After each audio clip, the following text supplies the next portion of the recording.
In the winter of 1709, the cold did not arrive quietly. It came with wind, snow, and a silence that lasted for months. Let's start quietly with the understanding that across Europe, people went to sleep not knowing if the fire would last until morning. The Great Frost, as it would come to be known, brought temperatures so severe that the Thames froze solid, wine turned to ice in cellars, and birds fell from the sky like stones. Now, get comfortable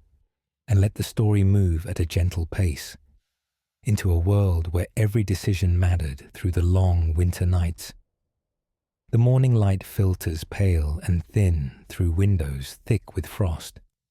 revealing a landscape transformed beyond recognition.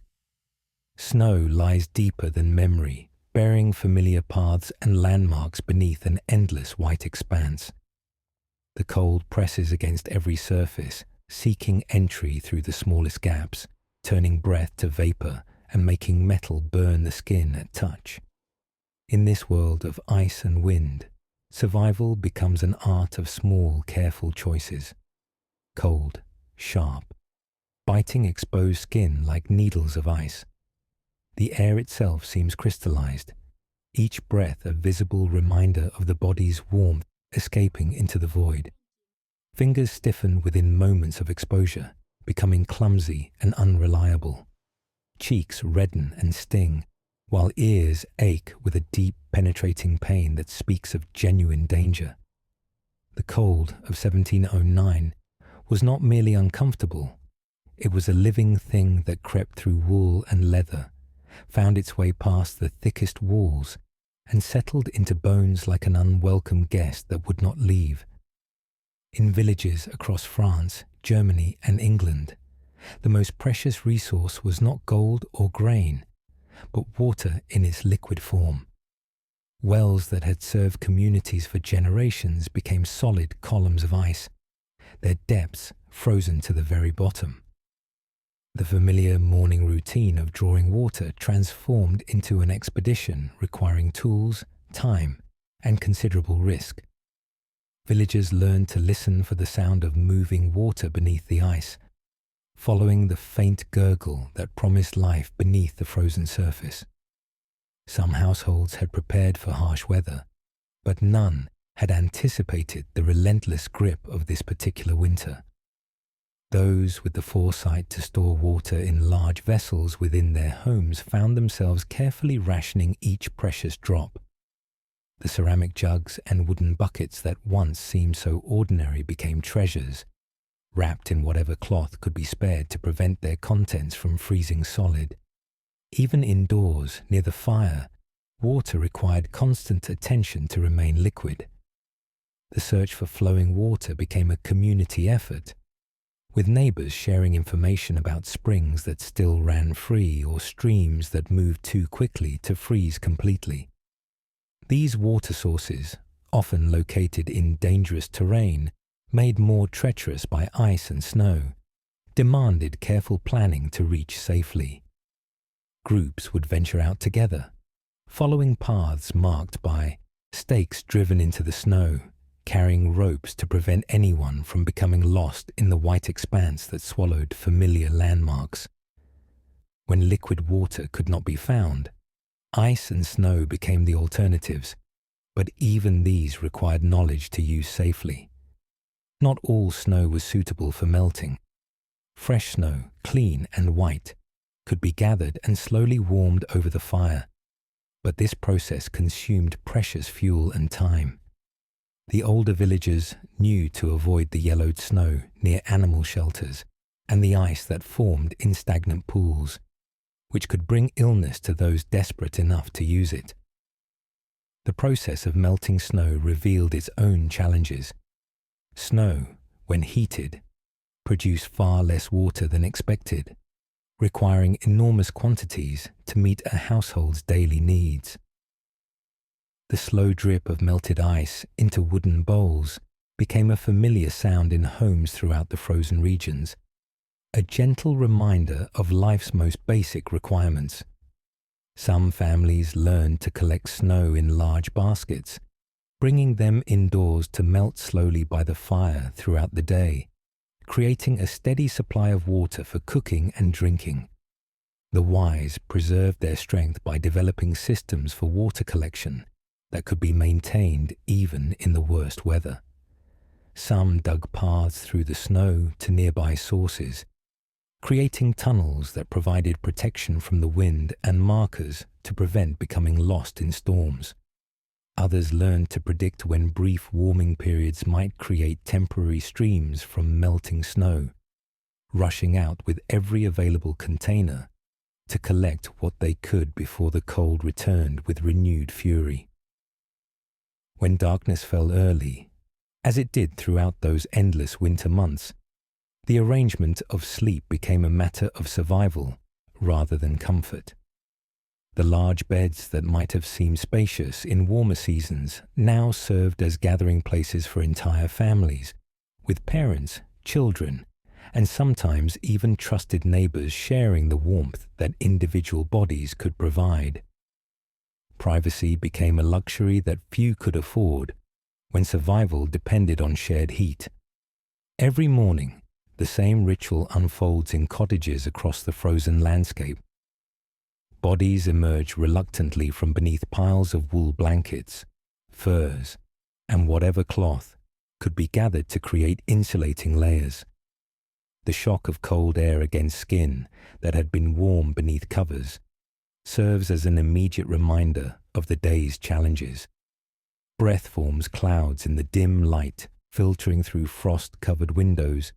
and feet search quickly for shoes or wrapped cloth to protect them from floors that radiate cold like sheets of ice. The beds themselves became engineering projects, with families learning to bank heated stones from the fire and wrap them in cloth to provide warmth throughout the night. These makeshift heaters required careful handling, hot enough to provide comfort, but not so hot as to burn skin or ignite bedding. The stones would be warmed during the evening, hours when the fire burned bright, then carefully transported to beds and placed at the foot of the sleeping area, where they would radiate gentle heat for hours. Some households discovered that certain arrangements of bodies and blankets created pockets of warmth that could be maintained throughout even the coldest nights. Children, who generated less heat but lost it more quickly, were often placed between adults, creating human sandwich arrangements that maximized warmth distribution. The elderly, whose bodies no longer generated heat efficiently, were given the spots closest to any residual warmth from banked fires or heated stones. Blankets and coverings became layered systems, with families learning that multiple thin layers trapped air more effectively than single thick coverings. Wool blankets formed the foundation, with lighter cloth layered above and below to create insulating air pockets. Furs, when available, provided the outer layer, their natural oils helping to repel the moisture that could make other materials dangerously cold when damp. The art of dressing for survival winter required knowledge passed down through generations, but even the oldest villagers found themselves learning new techniques during the extraordinary cold of 1709. Clothing became architecture, each layer serving a specific purpose in the complex system of maintaining body heat. The process began with the innermost garments, typically made of linen or wool, that could absorb moisture while still providing insulation against the skin. Over the base layer came the working clothes, sturdy wool or leather garments that provided the primary barrier against cold air. These middle layers were often the most worn items in a person's wardrobe, patched and repatched as needed, because their function was more critical than their appearance. The wool held heat even when slightly damp, and the close weave helped break the wind that could steal warmth from the body in moments. The outer layers varied depending on the day's planned activities, but they always prioritized protection over appearance. Heavy cloaks, often lined with whatever fur or additional wool could be obtained, served as portable shelters that could be wrapped tightly around the body when moving between buildings or working outdoors. These outer garments frequently featured hoods that could be drawn close around the face, leaving only the eyes exposed to the biting air. Hands and feet required special attention, as these extremities were most vulnerable to the cold that could cause permanent damage. Mittens proved more effective than gloves, allowing fingers to share warmth while still providing some dexterity for essential tasks. Many villagers learned to make mittens with removable fingertips, allowing for brief periods of detailed work while maintaining protection for the majority of the hand. Footwear became a complex system of layers, beginning with wool stockings that could absorb moisture while maintaining insulation. Over these came additional wrappings, often strips of cloth wound around the foot and ankle to provide extra padding and warmth. The outer shoes or boots were frequently stuffed with straw or dried grass, materials that provided insulation while absorbing moisture that could otherwise freeze and create dangerous conditions for the feet. The process of dressing each morning became a careful ritual, with each layer added in proper sequence to ensure maximum effectiveness.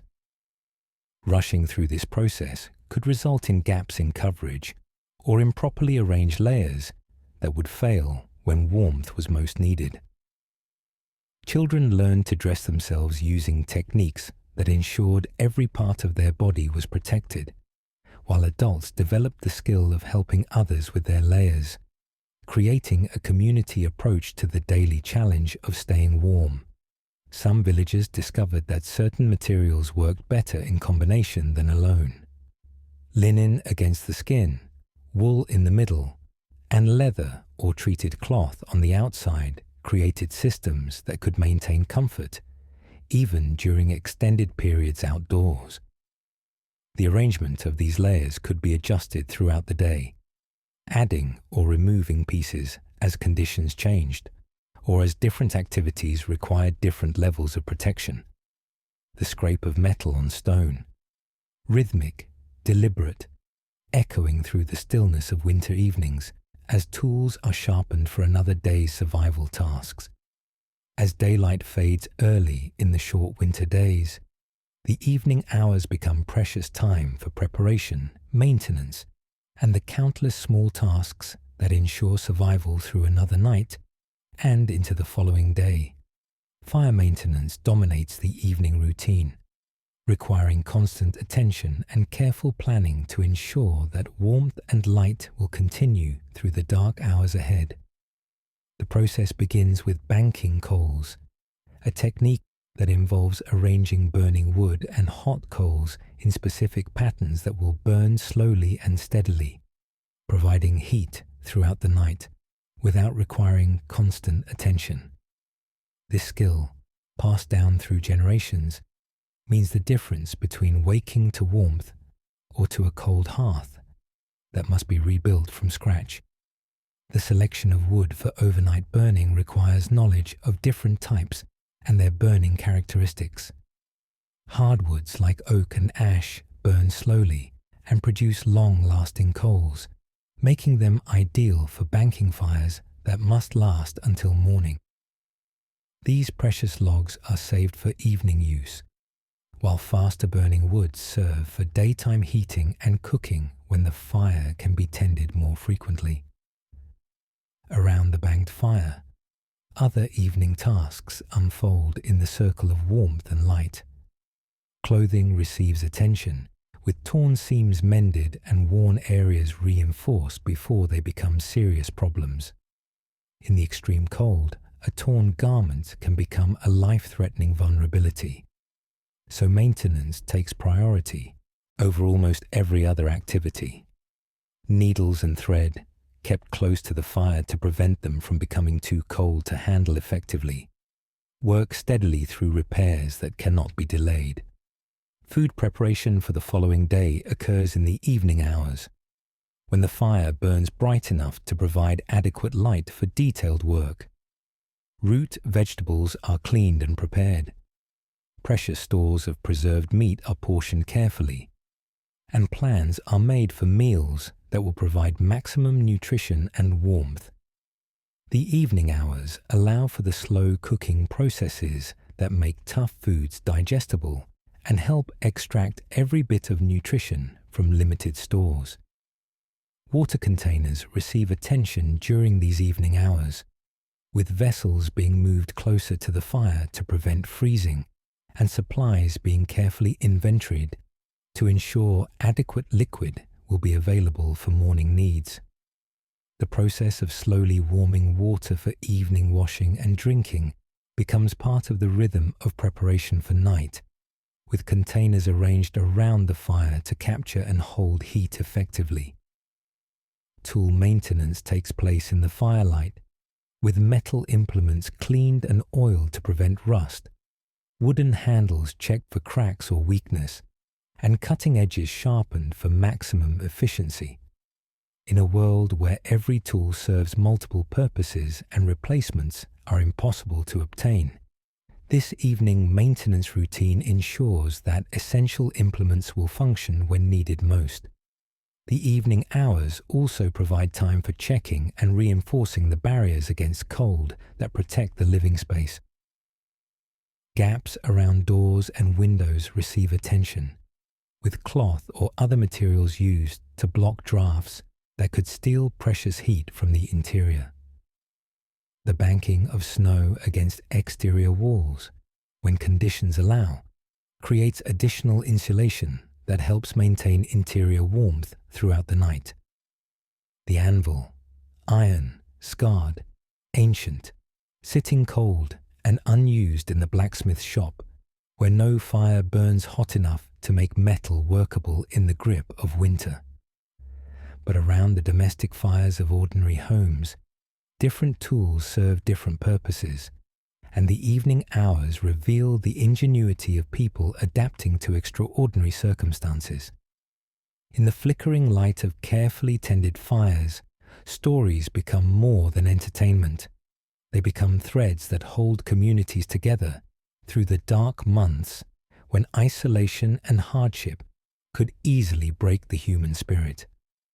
The tradition of evening storytelling, ancient even in 1709, takes on new importance when survival depends not just on physical warmth, but on maintaining hope and connection through the longest, darkest season in living memory. The stories told during this winter often focus on survival and resilience, drawing from folk traditions that celebrate human ingenuity and persistence in the face of natural challenges. Tales of previous harsh winters, of communities that endured and thrived despite hardship, provide both entertainment and practical wisdom. These narratives carry within them the accumulated knowledge of generations, disguised as entertainment, but serving as teaching tools for survival techniques and community cooperation.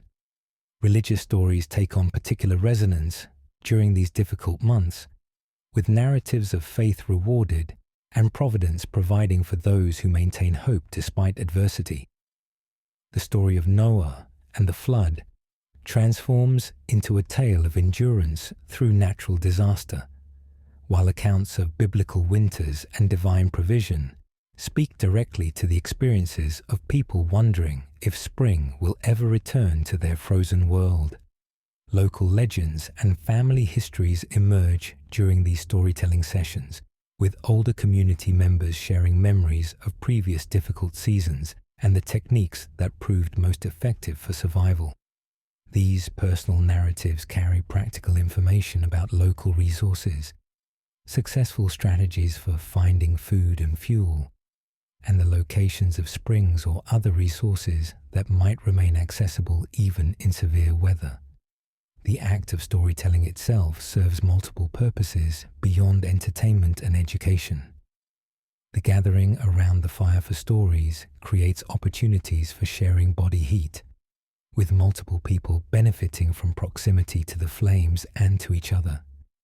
The rhythm of spoken narrative helps pass the long evening hours when other activities become difficult in limited light,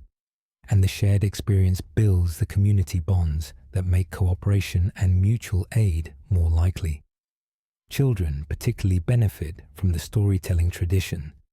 as the familiar rhythms and repeated tales provide comfort and security in a world that has become uncertain and dangerous. The stories help maintain normal routines and provide distraction from hunger, cold, and fear. For children too young to understand the full gravity of their situation, stories create a bubble of normalcy within the larger struggle for survival. The stories themselves often evolve during the telling, with narrators adapting traditional tales to reflect current circumstances or incorporating details that speak to immediate concerns. A traditional story about a clever farmer might gain new details about food storage or winter preparation, while tales of community cooperation might emphasize the importance of sharing resources and supporting neighbors during difficult times. Some storytelling sessions become collaborative efforts, with different community members contributing pieces of longer narratives or sharing different versions of familiar tales. These collaborative stories create opportunities for everyone to participate in the evening's entertainment, regardless of age or storytelling skill, and help ensure that the evening's activities include all members of the gathered group. The stories told during the winter of 1709 would themselves become part of the oral tradition, with survivors of this extraordinary season later sharing accounts of their experiences with children and grandchildren. These first-hand narratives of survival and community resilience would join the larger body of folk wisdom about enduring hardship and maintaining hope during the darkest times. Firelight creates a world within the world, a sphere of warmth and visibility that becomes the entire universe for those gathered around its glow. Beyond the reach of the flames lies darkness so complete, it might as well be another realm entirely, while within the circle of light, life continues with an intensity born of necessity and community. The fire transforms ordinary objects into theatrical props, casting dancing shadows that turn familiar tools and furnishings into mysterious shapes that shift and change with each flicker of the flames. The quality of firelight differs from any other illumination, creating colors and contrasts that exist nowhere else in the human experience. Faces glow with warm tones that soften the harsh lines carved by cold and hardship, while hands working close to the flames seem to possess an inner light of their own. The fire reveals textures and details that daylight might miss, highlighting the grain in wooden tools, the weave of cloth, and the expressions that pass quickly across faces in the intimate space around the hearth. Within this world of flame and shadow, the normal rules of time seem suspended, with hours passing unmarked except by the gradual consumption of fuel and the slow shift of coals from bright flame to glowing ember.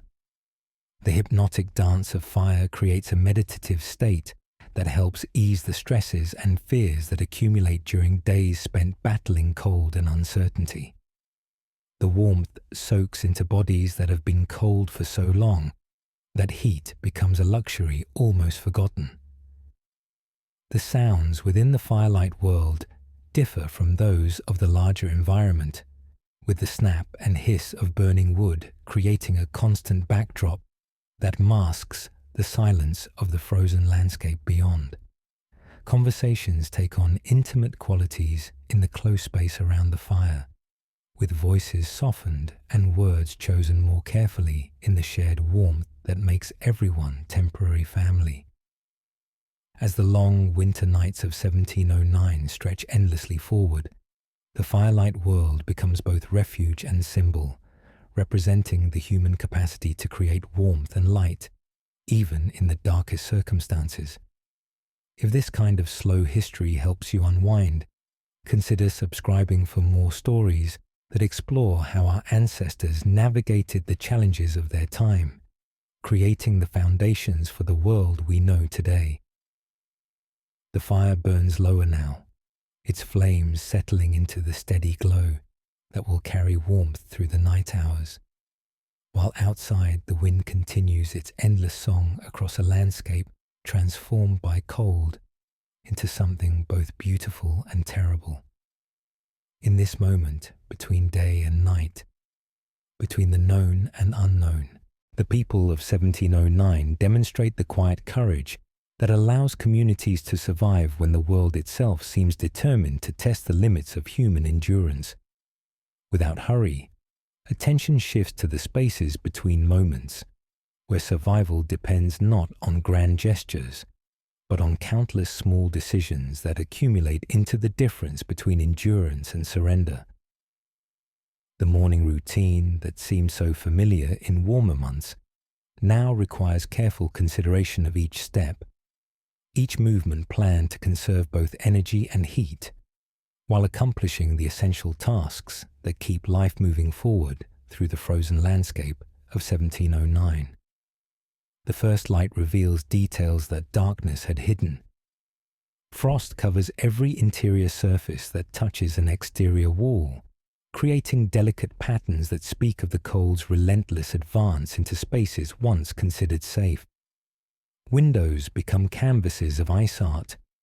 their surfaces so thick with frozen moisture that the outside world appears as mere suggestions of light and shadow. The beauty of these formations cannot disguise their meaning.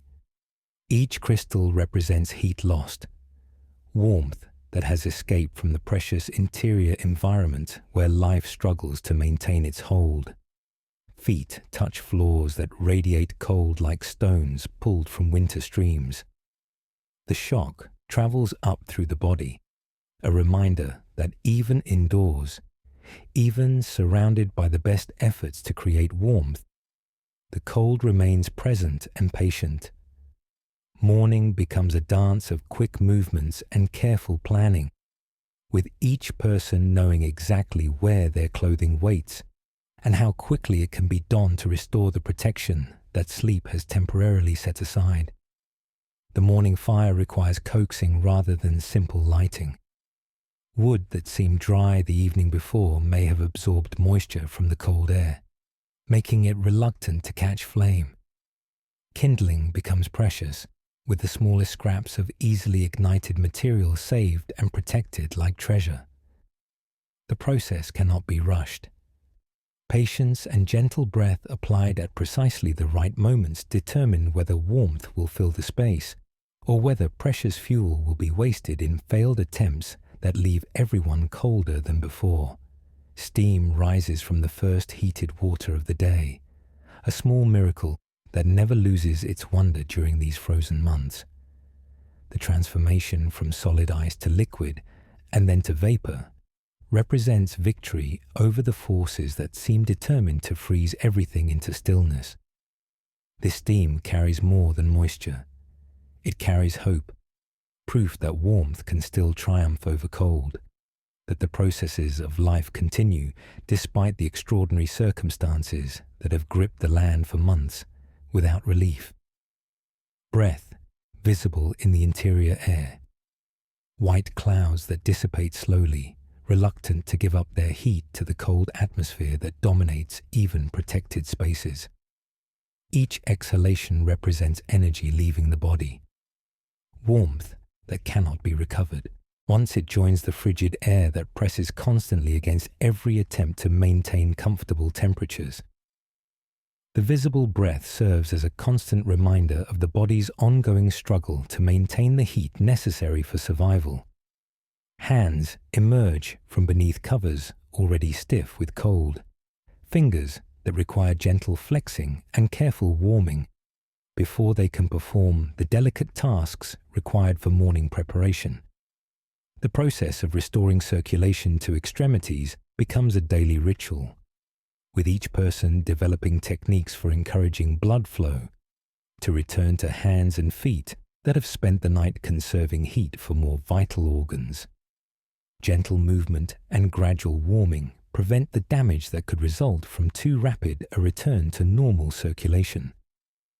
The light that filters through ice-covered windows creates a world of soft edges and muted colors, transforming the familiar interior landscape into something dreamlike and ethereal. Shadows move differently in this filtered illumination, creating shapes that shift and dance as the morning sun attempts to penetrate the barriers that cold has created. This gentle light lacks the harsh clarity of summer mornings, instead offering a softer revelation of the day ahead, as if the world itself moves more slowly in response to the extraordinary circumstances. Morning sounds differ from those of warmer seasons, with the familiar creaks and settling noises of the building muffled by the cold that has stiffened wood and metal throughout the structure. The snap of expanding materials as they begin to warm creates a percussion that marks the slow transition from night's deep cold to day's relative warmth. These sounds become the morning music of winter survival, a symphony of materials responding to temperature changes that accompany each day's beginning. The cat stretches near the banked fire, fur fluffed to create maximum insulation, yellow eyes reflecting the glow of coals that have successfully maintained their heat through the night hours. Animals possess instincts for survival that humans must learn through experience and teaching, and observing their behaviors provides lessons in each conservation and efficient movement. The cat's choice of sleeping position, always in the spot that receives maximum benefit from residual heat, demonstrates the importance of small decisions in maintaining body temperature through long cold periods. Clothing receives inspection before being donned, with each garment checked for damage that might have occurred during the night or problems that could compromise its effectiveness during the day ahead. A small tear in wool can become a significant heat loss if not addressed immediately, while damp spots that fail to dry completely near the fire could create dangerous cold areas against the skin. The morning clothing ritual becomes a careful process of ensuring that each layer will perform its intended function in the complex system of maintaining body warmth. Water containers arranged around the fire reveal the night's battle between heat and cold, with some vessels maintaining liquid contents, while others display the thin skin of ice that forms whenever heat sources prove insufficient to maintain temperatures above freezing. The successful containers provide the day's first drinking water, while those that have partially frozen require careful warming to restore their contents to useful liquid form. This daily assessment of water supplies determines the morning's priorities and influences decisions about fuel allocation for heating versus other essential tasks. The wooden bucket sits beside the door, its metal bands contracted by cold into tighter circles around the swollen wood that has absorbed moisture from the humid air near the fire. This humble container represents one of the most important tools for winter survival, capable of holding the water that means the difference between comfort and hardship. Its placement near the door allows for quick access when opportunities arise to collect fresh snow or ice, while its proximity to the fire ensures that its contents remain liquid for as long as possible. Inside the bucket, water moves sluggishly, its temperature hovering just above the point where it would transform into solid ice. The surface shows the beginning signs of freezing, with tiny crystals forming at the edges where the water meets the wood. This delicate balance between liquid and solid represents the narrow margin within which life continues during the extraordinary winter, where small changes in temperature determine the availability of one of life's most basic requirements. The metal handle of the bucket burns with cold, requiring cloth wrapping before it can be grasped safely. Metal conducts heat away from skin so efficiently that direct contact becomes dangerous within moments, creating burns that are indistinguishable from those caused by extreme heat. This paradox of cold burns teaches respect for the materials that serve essential functions, but require careful handling to avoid injury that could compromise survival capabilities. Water drawn from the bucket for morning washing must be warmed carefully over the fire, with the heating process taking far longer than expected, as the cold liquid reluctantly accepts heat from the flames. The process cannot be rushed without risking damage to containers or wasting precious fuel, so patience becomes a necessary virtue in accomplishing even the simplest tasks. The warm water, when finally ready, provides not just cleansing, but a moment of luxury that helps maintain morale during the ongoing hardship. The morning meal emerges from ingredients that have been selected and prepared with careful attention to nutritional needs and fuel efficiency. Porridge, made from grains that have been stored in the coldest parts of the house, provides warmth from within, while requiring minimal fuel to prepare properly. The slow cooking process allows other morning tasks to be accomplished, while the meal develops the consistency and temperature needed to provide both nutrition and internal heating for the body. Root vegetables that have survived storage in cold cellars add substance to the morning meal, their dense nutrition providing energy needed for the day's survival tasks. These vegetables require longer cooking times to become digestible, but their nutritional value justifies the fuel expenditure required to prepare them properly. The cooking process also fills the interior space with steam and warmth, contributing to the overall heating of the living environment while preparing necessary food. Preserved meats, used sparingly but regularly, provide the protein needed to maintain strength during the increased physical demands of winter survival. These carefully rationed portions represent foresight and planning from warmer months, when preservation activities created the stores that now mean the difference between adequate nutrition and gradual weakening. The morning portion must be sufficient to support the day's activities without depleting stores needed for the remaining winter months. The aroma of cooking food creates its own form of warmth, filling the space around the fire with scents that remind the body of comfort and satisfaction, even before the meal is consumed. These familiar smells provide psychological comfort that help counteract the stress and uncertainty that accompany daily survival challenges. The anticipation of warm food creates a positive focus that helps maintain mental resilience during difficult circumstances. Eating the morning meal becomes a deliberate process, with each bite consumed slowly to maximize both the physical warming effect and the psychological satisfaction derived from hot food. The warmth spreads through the body from within, complementing the external heat provided by the fire and creating a complete sense of warmth that energizes both body and spirit for the challenges ahead. This internal heating effect lasts for hours, providing ongoing benefit that justifies the fuel investment required for cooking. The empty bowls retain heat from the food they contained, becoming temporary hand warmers that provide additional benefit from the morning meal. These heated ceramic or wooden vessels can be held against cold hands or placed against other parts of the body that need additional warming, extending the benefit of the cooking fire beyond the immediate consumption of food. Nothing that can provide heat or comfort gets wasted during the extreme conditions that have gripped the land for months. Morning cleanup happens quickly but thoroughly,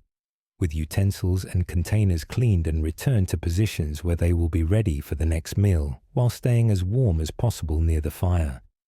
The washing water, still retaining some heat from its use, gets saved for other purposes rather than being discarded. As every drop of liquid, water represents valuable resources that cannot be wasted during the frozen months when replacement requires significant effort and fuel. Footsteps crunch through snow that has achieved a consistency unlike any other substance, neither fully solid nor completely yielding.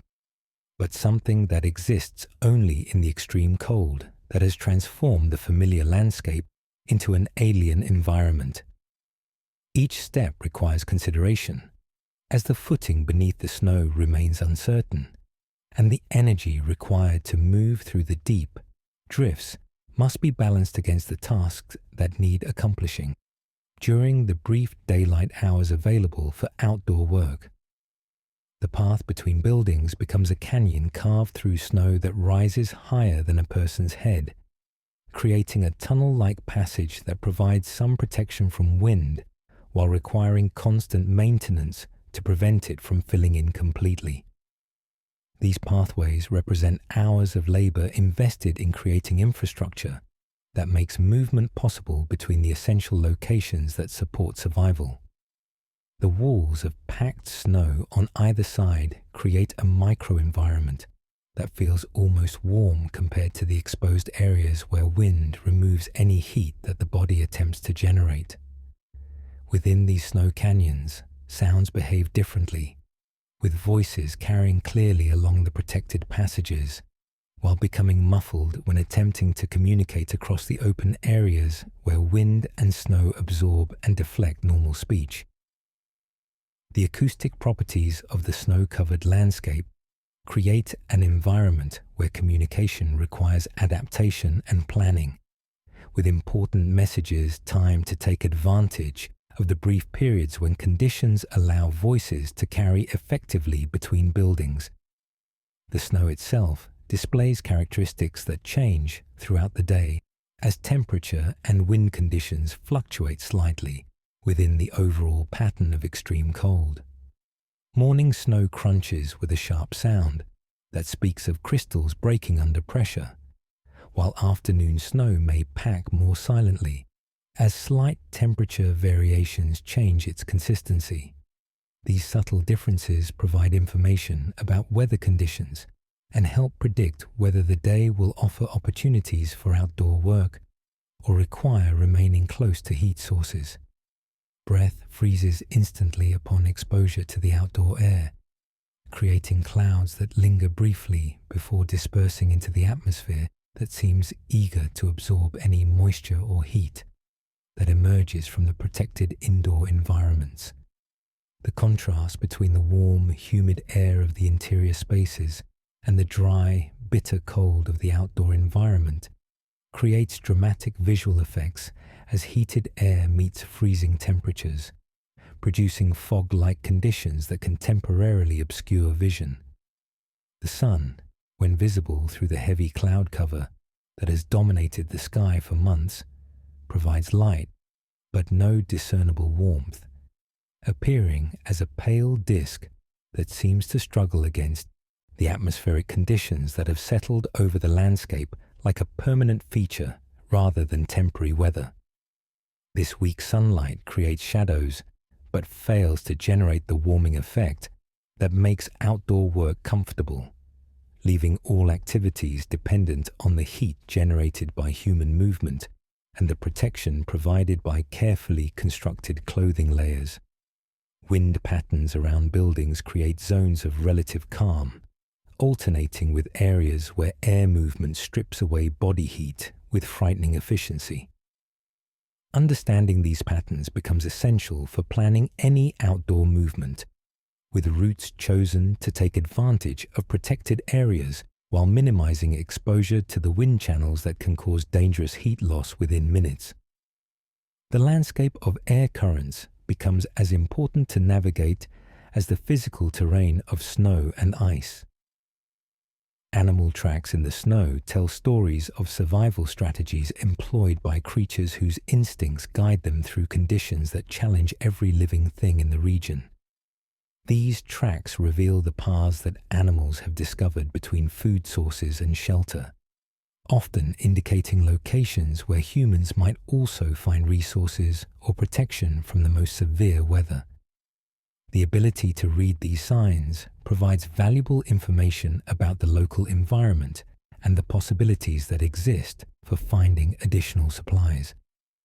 The tracks also demonstrate the energy conservation strategies that animals employ during extreme weather. with paths showing evidence of careful route selection that minimizes energy expenditure while accomplishing essential tasks. These natural lessons in efficiency provide models for human survival techniques, showing how movement and activity can be optimized to achieve necessary goals,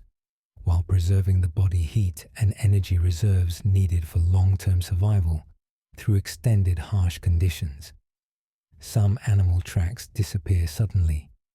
indicating locations where the snow depth or consistency prevents continued travel.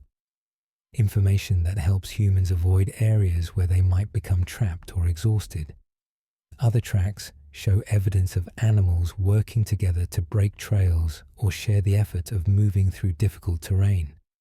demonstrating cooperation strategies that human communities can adapt for their own survival needs during the most challenging conditions.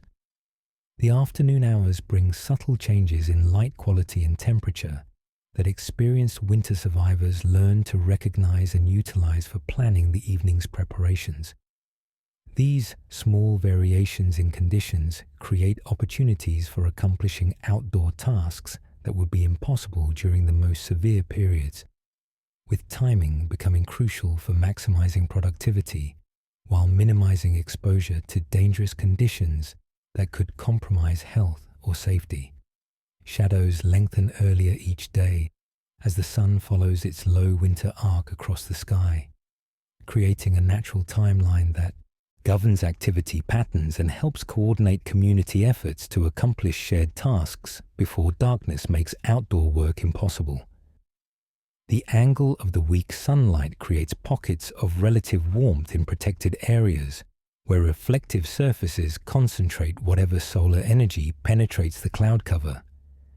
And these locations become valuable resources for brief warming periods during outdoor activities. The quality of air changes subtly throughout the day, with morning air carrying different characteristics than afternoon conditions,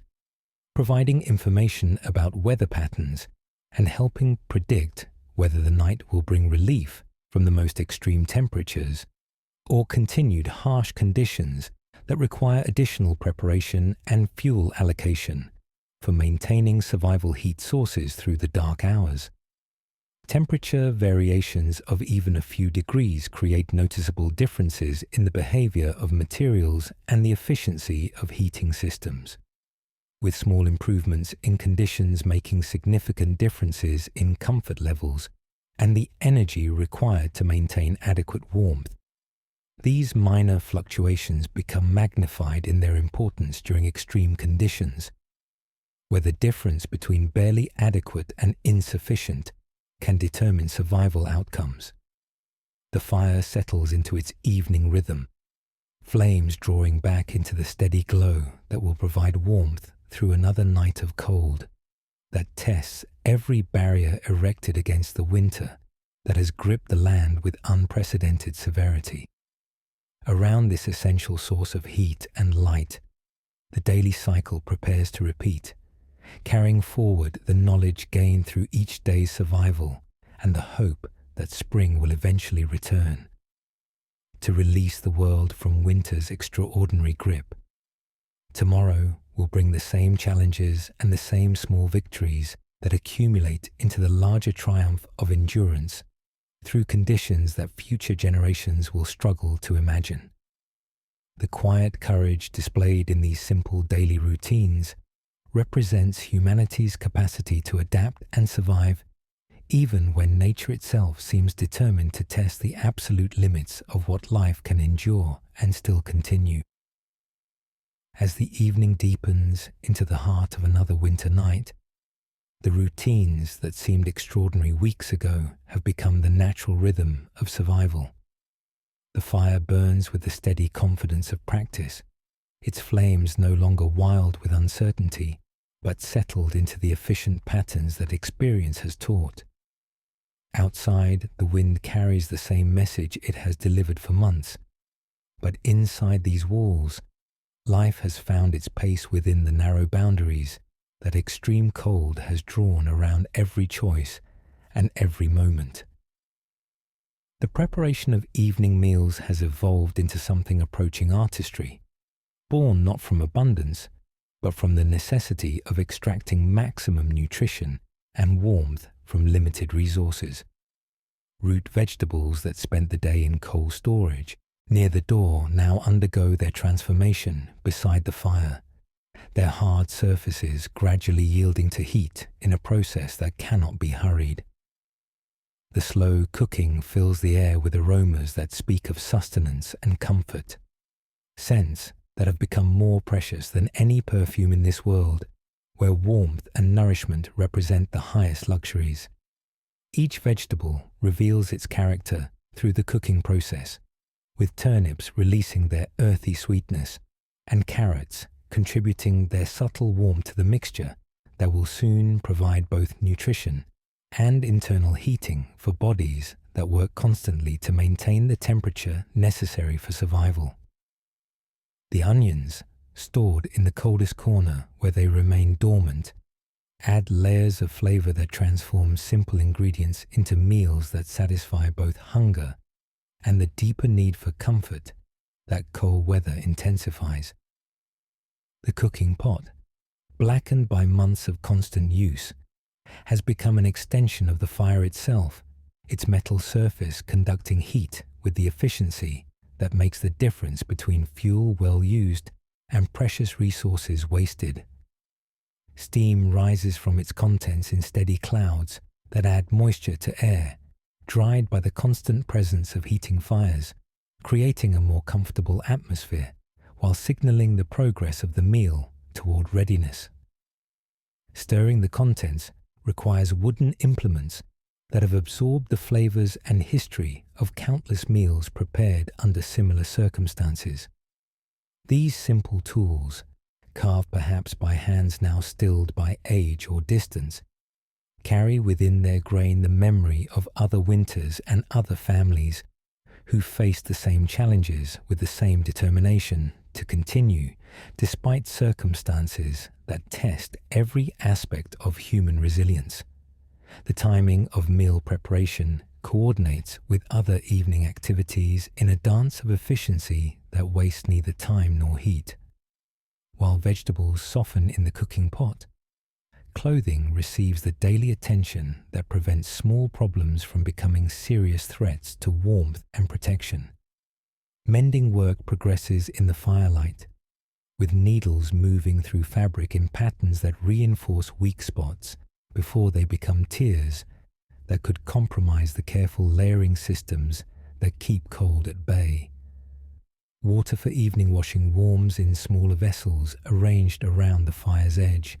their contents reaching the perfect temperature through patience rather than haste.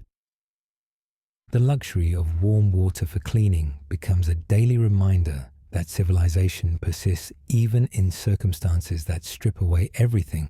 except the most essential elements of survival. This simple comfort, available only through careful planning and fuel allocation, provides a psychological anchor to normalcy in a world temporarily transformed by extreme weather. The evening meal, when finally ready, represents more than mere nutrition. Each bowl contains the concentrated efforts of the day, from the morning's fuel, gathering to the afternoon's careful tending of cooking fires. The first taste provides not just flavor, but the deep satisfaction that comes from successful completion of another day's survival tasks, proof that knowledge and persistence can create comfort, even when the world itself seems determined to make comfort impossible. Eating becomes a meditative activity, with each spoonful consumed slowly to maximize both the warming effect and the psychological benefit of hot food in a cold environment. Conversation flows around the shared meal, with voices carrying the relaxed tones that come only when the day's essential tasks have been completed successfully, and the evening's warmth creates a temporary sanctuary from the ongoing challenges that wait beyond the circle of firelight. You imagine yourself walking through the snow-covered village as darkness settles over the landscape, moving between the scattered points of light that mark each household's victory over the cold that dominates everything beyond their walls. Through frost-covered windows, the glow of fires creates warm rectangles of yellow and orange light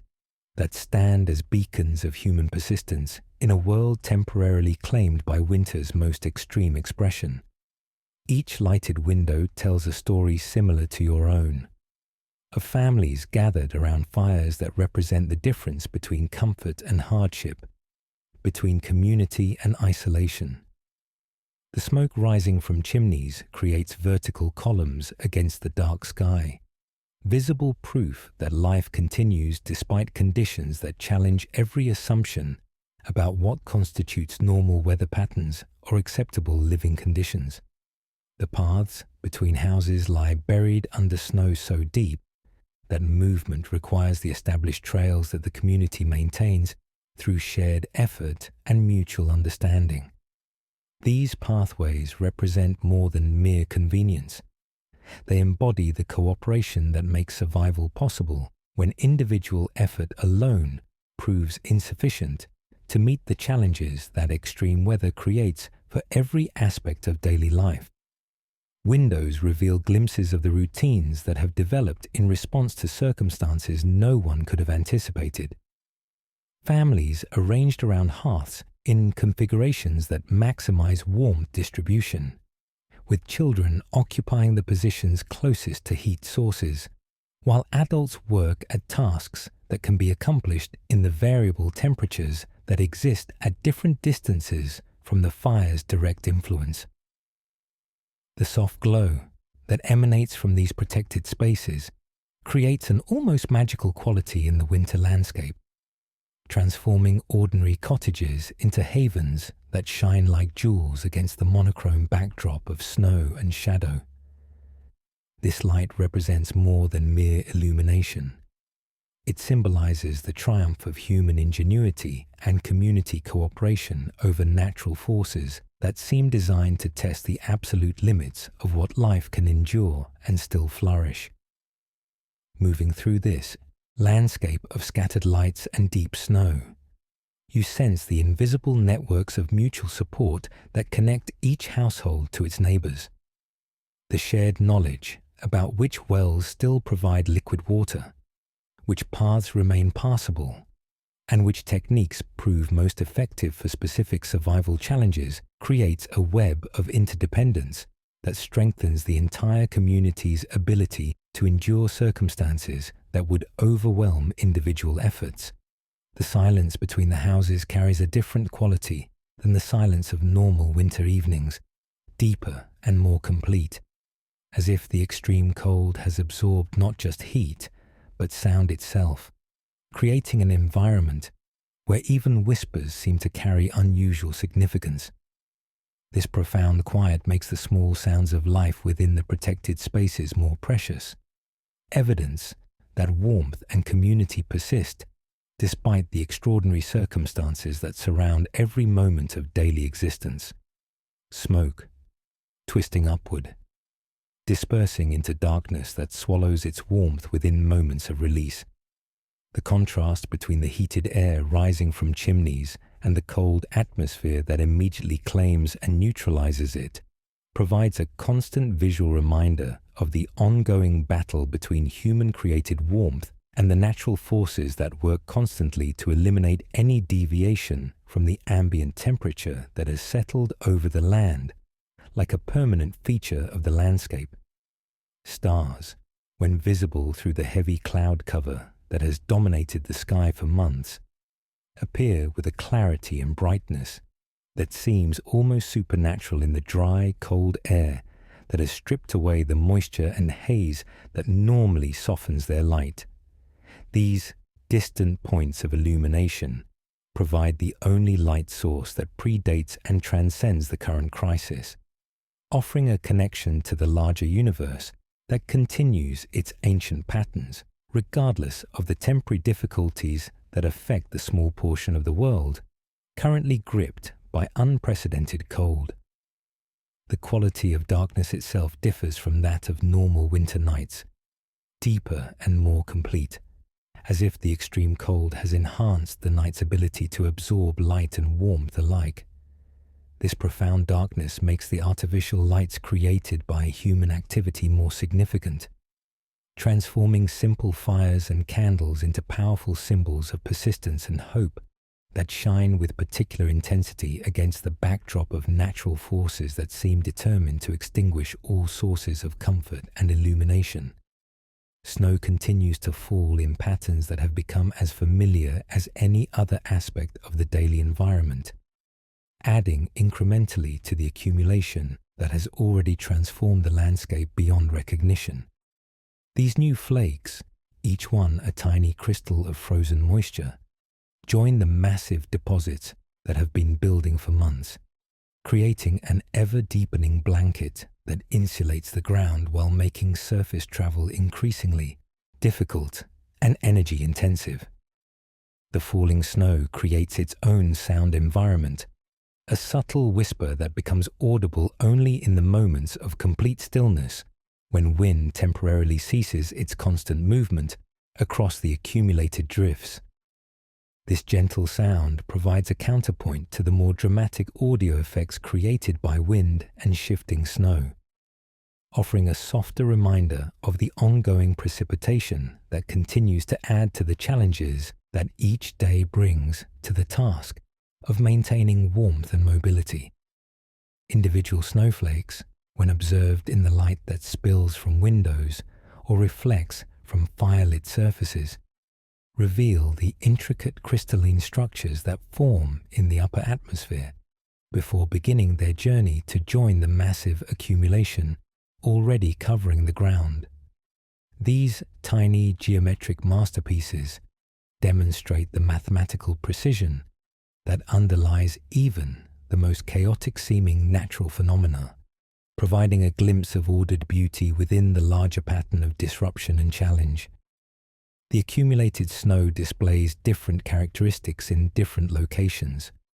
with wind-packed areas creating surfaces hard enough to support careful foot traffic, while protected zones remain soft and yielding, requiring different strategies for movement and different considerations for safety. Understanding these variations becomes essential for anyone who must venture outside the protected spaces where fires provide warmth and shelter, offers protection from the ongoing precipitation. Beneath the snow, the familiar landscape continues to exist, temporarily hidden but not destroyed, waiting for the eventual warming that will reveal the paths, gardens, and landmarks that currently exist only in memory and imagination. This hidden world provides hope for the future while creating navigation challenges in the present, as familiar reference points disappear under the uniform white covering that has erased the visual cues that normally guide movement through the community. The wooden door stands as the crucial barrier between the warmth of interior spaces and the hostile environment that dominates everything beyond the threshold. Its heavy construction, reinforced with metal hardware that has contracted in the cold, creates a seal that represents the difference between survival and surrender to conditions that would quickly overwhelm any living thing exposed to their full intensity without protection. Around the door's edges, careful weatherproofing has been applied and reapplied as the extreme conditions reveal weaknesses in the barriers that seemed adequate for normal winter weather. Cloth strips and other materials fill gaps that would otherwise allow precious heated air to escape, while permitting cold air to infiltrate the carefully maintained interior environment, where temperatures must be kept within the narrow range that supports human comfort and health. The door handle, made of metal that conducts cold with dangerous efficiency, requires protection before it can be grasped safely by human hands. Cloth wrappings or wooden covers provide insulation that prevents the cold burns that result from direct contact between skin and metal surfaces that have absorbed the ambient temperature of the outdoor environment. This simple precaution represents the kind of adaptation that becomes necessary when familiar objects acquire dangerous characteristics under extreme conditions. Opening the door creates an immediate and dramatic exchange of air masses, with heated interior air rushing outward, while cold exterior air flows inward, creating temporary turbulence that affects the interior temperature and requires immediate action to minimize heat loss. The process of entering or leaving must be accomplished quickly and efficiently, with careful planning to ensure that the door remains open for the minimum time necessary to complete the passage. Behind the door, the interior space represents a carefully maintained microclimate where temperature, humidity, and air circulation have been adjusted through trial and experience to create conditions that support life and comfort despite the extreme circumstances that dominate the larger environment. Every element of this interior climate requires constant attention and adjustment to maintain the delicate balance that makes extended survival possible. The threshold itself bears the marks of constant use, with wear patterns that speak of the countless passages that connect the protected interior with the challenging exterior environment. These marks in the wood represent the accumulated evidence of successful survival, proof that the barrier between safety and danger has been crossed repeatedly without compromising the security that makes continued existence possible in circumstances that test every aspect of human adaptability. Closing the door behind creates an immediate sense of relief and security, cutting off the flow of cold air and restoring the protected environment that has been carefully constructed and maintained through months of attention to detail and conservation of resources. The sound of the latch engaging provides psychological as well as physical security, confirming that the barrier between warmth and cold has been re-established and will continue to protect the interior space from the ongoing challenges that wait beyond its protection. The morning brings its familiar sequence of awakening and preparation, but each dawn also brings subtle variations that reflect the ongoing changes in weather patterns and the gradual adaptation of both human routines and natural systems to the prolonged extreme conditions. Light filtering through ice-covered windows creates different patterns as the thickness and texture of the ice formations change in response to temperature fluctuations and moisture levels that vary slightly from day to day. Awakening bodies carry the memory of warmth shared during the night hours, when careful arrangements of sleeping positions and covering materials created pockets of comfort that sustained life through the coldest period of each daily cycle.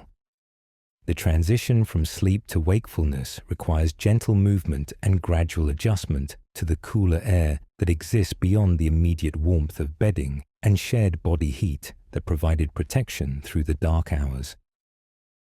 The first movements of the day involve careful assessment of the night's success in maintaining adequate interior temperatures and the condition of heating systems that work throughout the dark hours to prevent the interior environment from dropping to dangerous levels. Checking the fire's condition becomes the first priority, determining whether the banking techniques employed the previous evening succeeded in maintaining coals that can be coaxed back to active flame without requiring complete rebuilding from cold materials. Success in maintaining overnight heat creates opportunities for efficient morning warming, while failure requires additional time and resources to re-establish the heating systems that provide the foundation for all other daily activities. The condition of the morning fire determines the pace and priorities for the day's beginning, influencing decisions about cooking, heating water, and warming interior spaces to comfortable levels before attempting any activities that require fine motor control or extended exposure to cooler temperatures. Water containers reveal the night's thermal history through their contents, with successful heating systems maintaining liquid water, While inadequate heat sources allow partial or complete freezing, that must be reversed before the water can serve its intended purposes. The process of restoring frozen water to liquid form requires careful application of heat to avoid damaging containers, while efficiently converting solid ice back to the liquid state that supports cooking, cleaning, and drinking needs. Morning light, when it penetrates the ice formations on windows, creates interior illumination that supplements the firelight and allows for detailed work that would be impossible in the dimmer conditions that prevail during the shortest days of winter. This natural light, even filtered through ice and frost, provides psychological benefits that help maintain morale and energy levels that support the ongoing effort required to maintain survival routines through extended periods of challenging conditions. The gradual warming of interior spaces follows predictable patterns as heat sources begin their daily work of raising temperatures from the overnight lows to the levels needed for comfortable activity and efficient completion of survival tasks. Understanding these warming patterns allows for efficient scheduling of activities that require different temperature levels, maximizing productivity while minimizing fuel consumption needed to maintain adequate heating throughout the day. Breakfast preparation begins with ingredients that have spent the night in various locations chosen to balance preservation needs with accessibility requirements. Items stored in the coldest areas to prevent spoilage must be brought closer to heat sources and allowed to warm gradually before they can be processed efficiently, while materials kept near the fire for immediate use can be incorporated directly into cooking processes that will provide both nutrition and internal warming for bodies preparing for another day of survival activities. The kitchen area, arranged around the fire that serves multiple purposes simultaneously, becomes the center of morning activity as family members coordinate their individual preparation routines with the shared tasks of food preparation and space heating. This coordination requires communication and cooperation that strengthens social bonds while ensuring that limited resources are used efficiently to meet everyone's needs for warmth, nutrition, and preparation for the day's challenges. Cooking aromas begin to fill the interior space as breakfast ingredients respond to heat application, creating scents that provide psychological comfort while signaling progress toward the meal that will provide energy and internal warming needed to begin another day of survival activities. These familiar smells help establish the daily rhythm that provides structure and predictability in circumstances where many normal routines have been disrupted by extreme weather conditions. The completed morning meal represents successful coordination of multiple resources and activities, bringing together preserved ingredients, fuel for cooking fires, water for preparation, and the time and attention needed to transform raw materials into nutrition that will support the day's physical and psychological demands. Sharing this meal becomes a daily celebration of successful survival and a preparation for the challenges that the day will bring to the ongoing effort of maintaining life and comfort, despite extraordinary circumstances. Eating the warm breakfast provides immediate internal heating that complements the external warmth provided by fires and protective clothing, creating a complete warming system that prepares the body for activities that may require exposure to cooler temperatures or extended physical effort. The nutrition absorbed during the morning meal supports the metabolic processes that generate internal heat while providing energy needed for the physical work that survival requires under extreme weather conditions. Cleanup and preparation for the day's activities involve organizing tools, materials, and supplies needed for the various tasks that must be accomplished before evening returns, with its own requirements for heating, cooking, and preparation for another night of maintaining warmth through the coldest hours of the daily cycle. This organization reflects lessons learned through months of experience with the efficient use of limited resources and the importance of planning ahead to ensure that essential supplies remain available when needed most. The day stretches ahead with its familiar combination of routine tasks and unexpected challenges,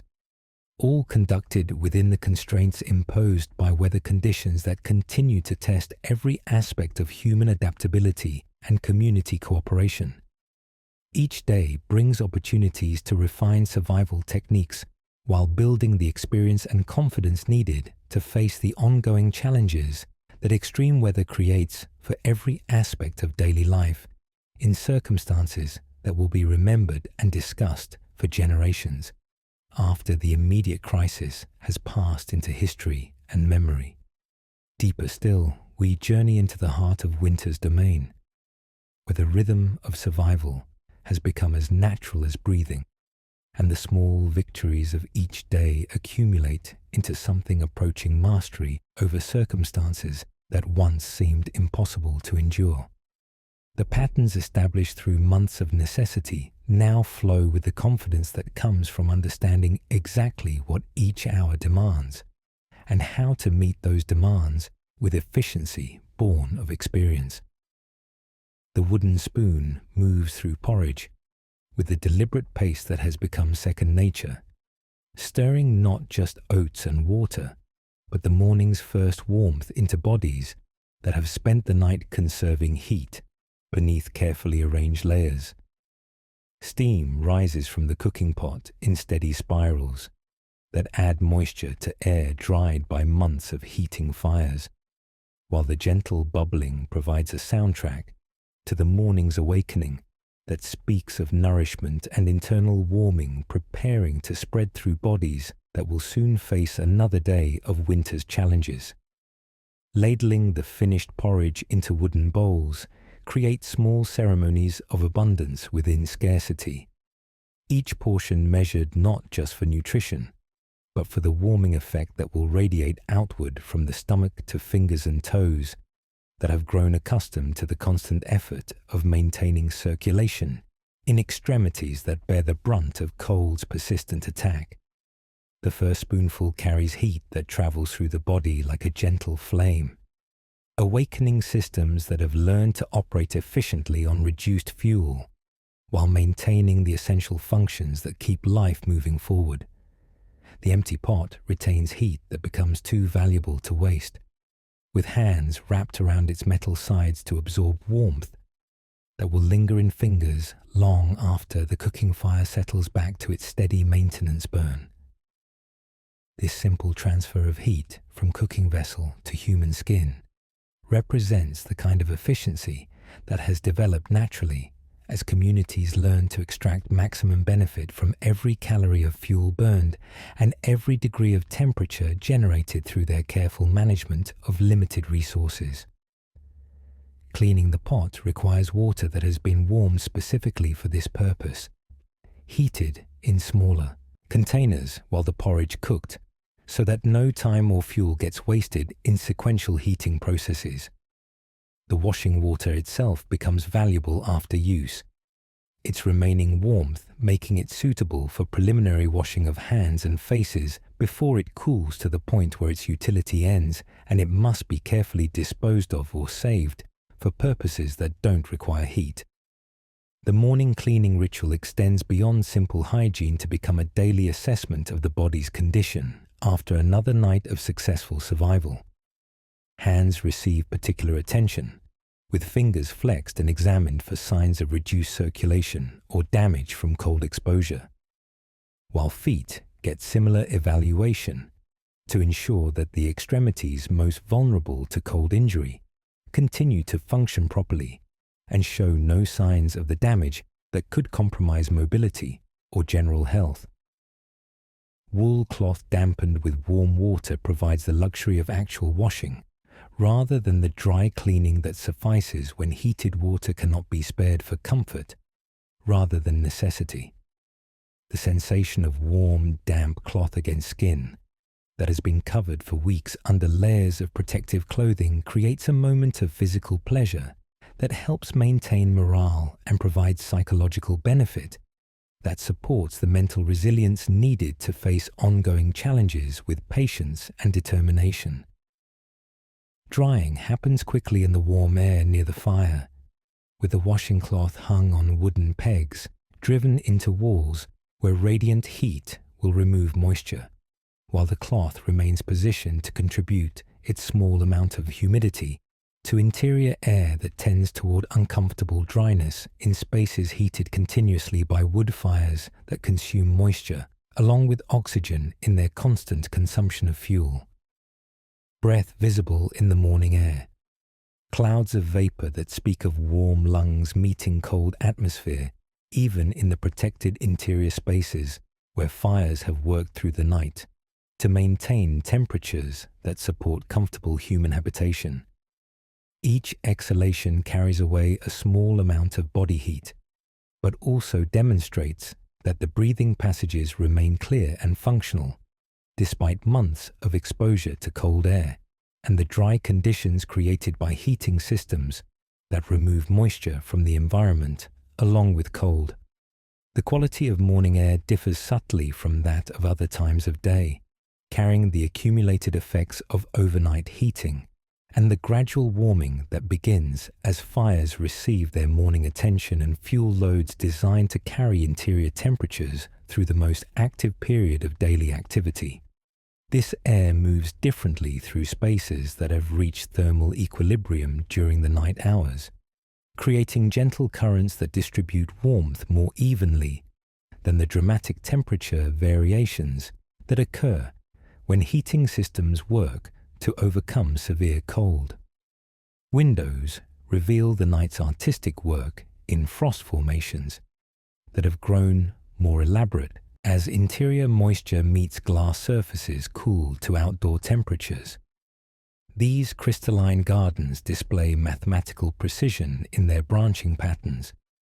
creating temporary beauty that will disappear when morning sun provides enough energy to begin the daily melting process that removes the night's decorative icework from surfaces where it accumulated during the coldest hours. The patterns in frost tell stories about interior conditions and the success of efforts to maintain adequate humidity levels in spaces where heating fires tend to create uncomfortably dry air. Elaborate frost formations indicate sufficient interior moisture,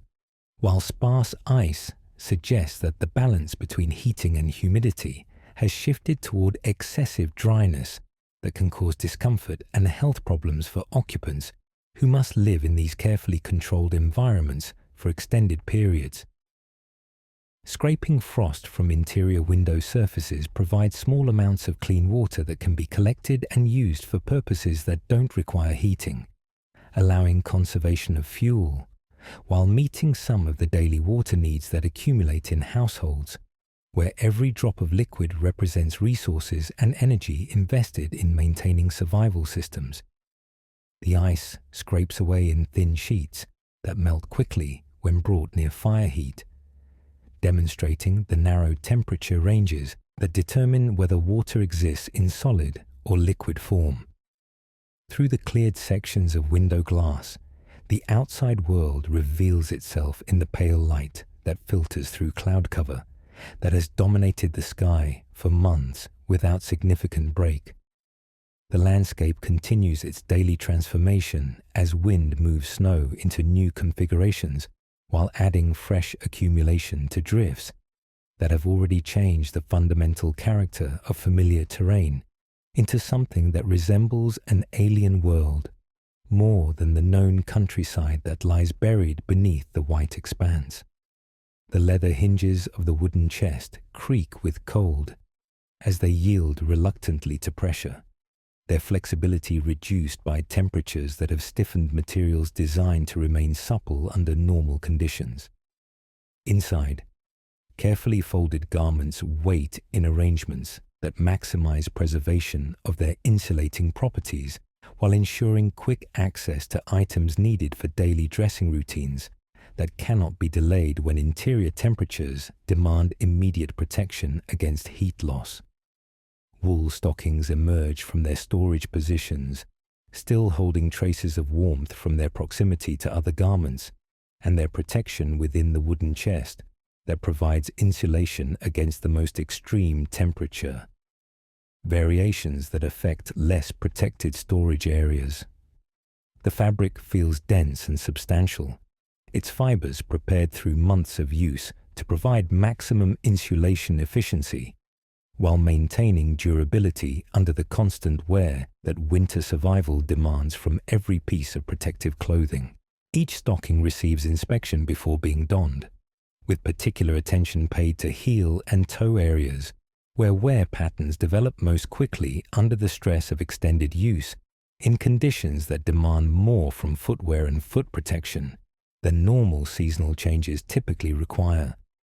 Small holes or thin spots receive immediate attention through darning techniques that reinforce weak areas before they become significant problems that could compromise the stocking's ability to provide adequate protection against cold. The process of pulling wool stockings over feet that have spent the night under protective covers requires gentle stretching and careful positioning to ensure that the fabric settles properly against skin without creating pressure points or bunched areas that could reduce circulation or create uncomfortable spots during extended wear. The wool's natural properties help it conform to the foot shape while providing insulation that improves with proper positioning and settling. Over the wool stockings come additional wrappings of cloth strips that provide extra insulation and padding for feet that must function efficiently, despite spending long periods in contact with cold surfaces and materials that conduct heat away from the body through direct contact. These additional layers require careful winding to ensure even coverage, without creating tight spots that could restrict blood flow to extremities that already face challenges in maintaining adequate circulation. The wooden shoes that serve as outer foot protection have spent the night in positions that balance accessibility with protection from the most extreme temperature drops that occur during the coldest hours. The wood has contracted slightly in the cold, making the shoes feel tighter initially, but they will expand back to proper fit as they warm from contact with wrapped feet and exposure to the heated interior environment where most daily activities take place. Inside the shoes, dried grass provides additional insulation and padding, creating a barrier between the hard wooden soles and the wrapped feet that must walk on surfaces ranging from wooden floors to packed snow paths that require secure footing and protection from cold that could penetrate through inadequate shoe construction. The grass requires periodic replacement as it compresses and loses its insulating properties, but provides an easily renewable source of foot protection when other materials are not available. Buckling the leather straps that secure the wooden shoes requires manipulation of metal hardware that has absorbed the ambient temperature and must be handled carefully to avoid the cold burns that result from direct contact between skin and metal surfaces that efficiently conduct away from any warm object that touches them. The leather straps themselves have stiffened in the cold, requiring gentle working to restore their flexibility sufficiently for proper fastening. The completed foot protection system represents layers of materials and techniques that work together to maintain warmth and functionality for extremities that bear primary responsibility for mobility and balance in conditions where secure footing and temperature protection determine the difference between safe movement and dangerous exposure to conditions that could cause injury or compromise the ability to complete essential survival tasks. Standing requires adjustment to the sensation of feet properly protected and prepared for contact with surfaces that radiate cold, despite the interior heating systems that work constantly to maintain adequate temperatures for human comfort and activity. The first steps test the effectiveness of the foot protection system, while allowing final adjustments to ensure that all layers settle properly and function as intended throughout the day's activities. The daily bread emerges from its cloth wrapping with the dense texture that speaks of grains carefully ground and mixed with precious stores of fat and salt that transforms simple ingredients into nutrition capable of sustaining bodies through the increased demands that cold weather places on human metabolism. Each loaf represents successful planning and resource management that began during warmer months, when preservation activities created the stores that now mean the difference between adequate nutrition and gradual weakening that could compromise survival capabilities. Slicing the bread requires knives kept sharp through evening maintenance routines that ensure tools remain functional when needed for food preparation tasks that cannot be delayed or performed inefficiently without affecting the nutrition and energy that daily meals must provide. The blade moves through the dense crumb with clean cuts that preserve the bread's structure while creating portions sized appropriately for the day's nutritional needs and the number of people who depend on shared food resources. The bread's interior reveals the successful fermentation and baking processes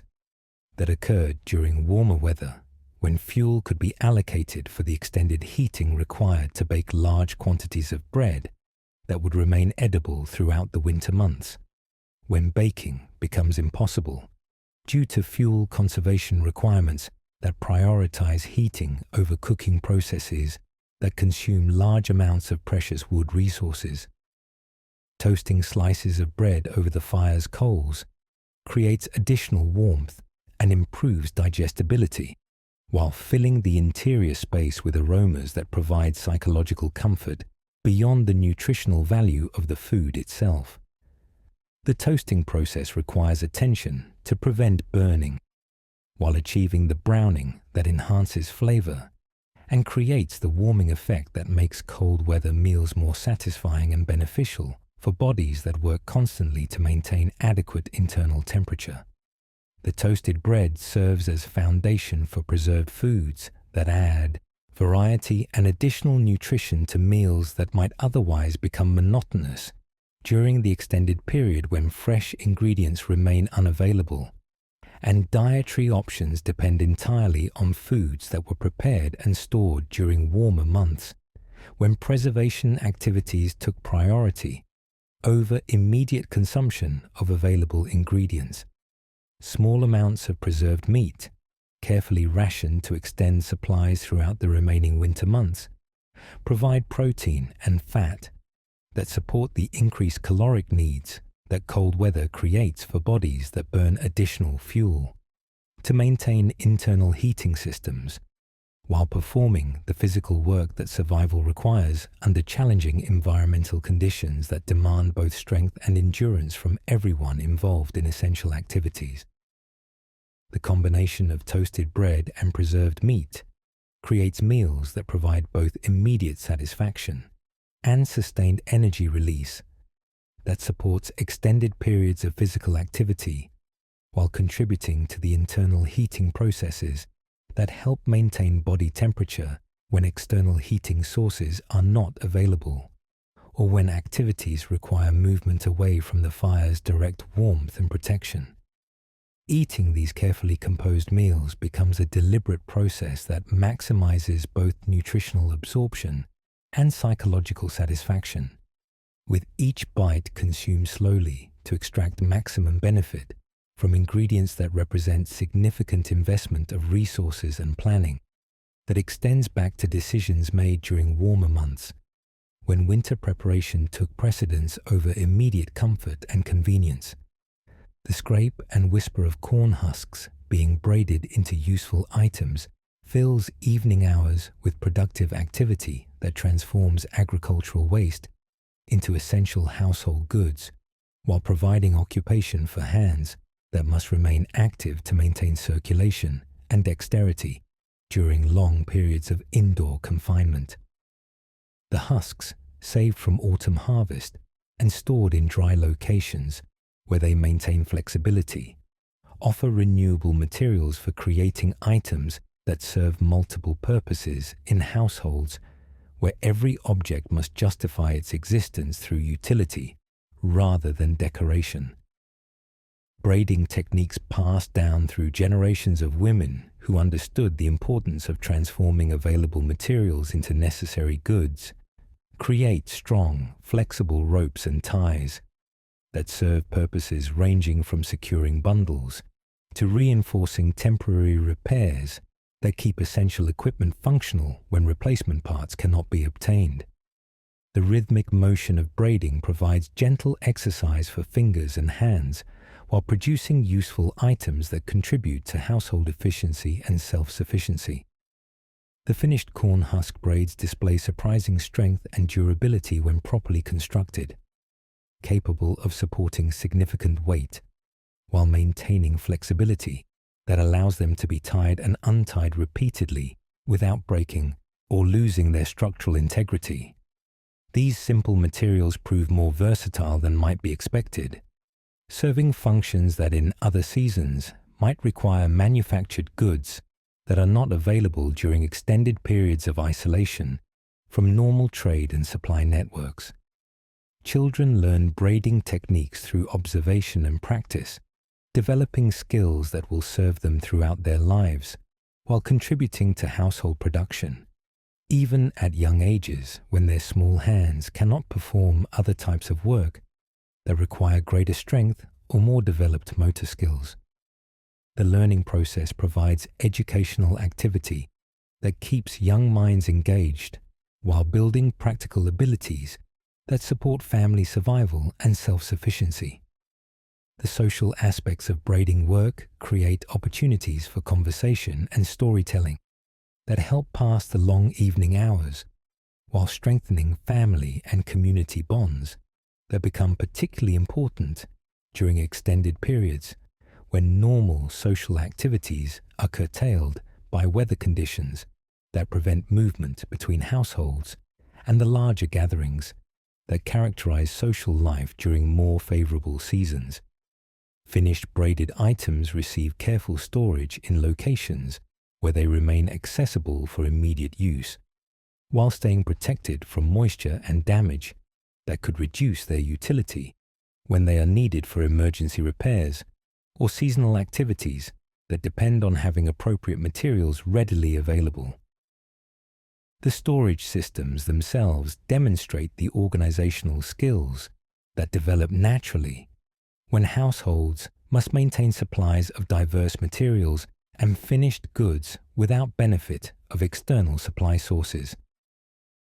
The versatility of corn husk braids becomes apparent through their applications in daily survival activities, from securing bundles of firewood to creating temporary repairs for damaged equipment that must continue functioning despite wear and stress that exceeds normal usage patterns. This adaptability makes the braiding activity particularly valuable as a use of time that produces materials with multiple potential applications rather than single-purpose items of limited utility. The sound of wood splitting echoes from the covered area where fuel preparation continues,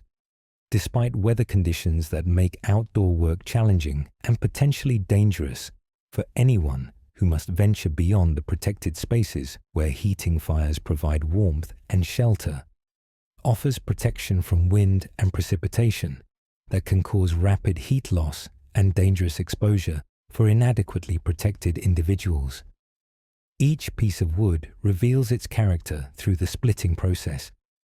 with different species displaying unique grain patterns and splitting characteristics that determine their suitability for various heating applications and cooking purposes that require specific burning qualities and heat output patterns.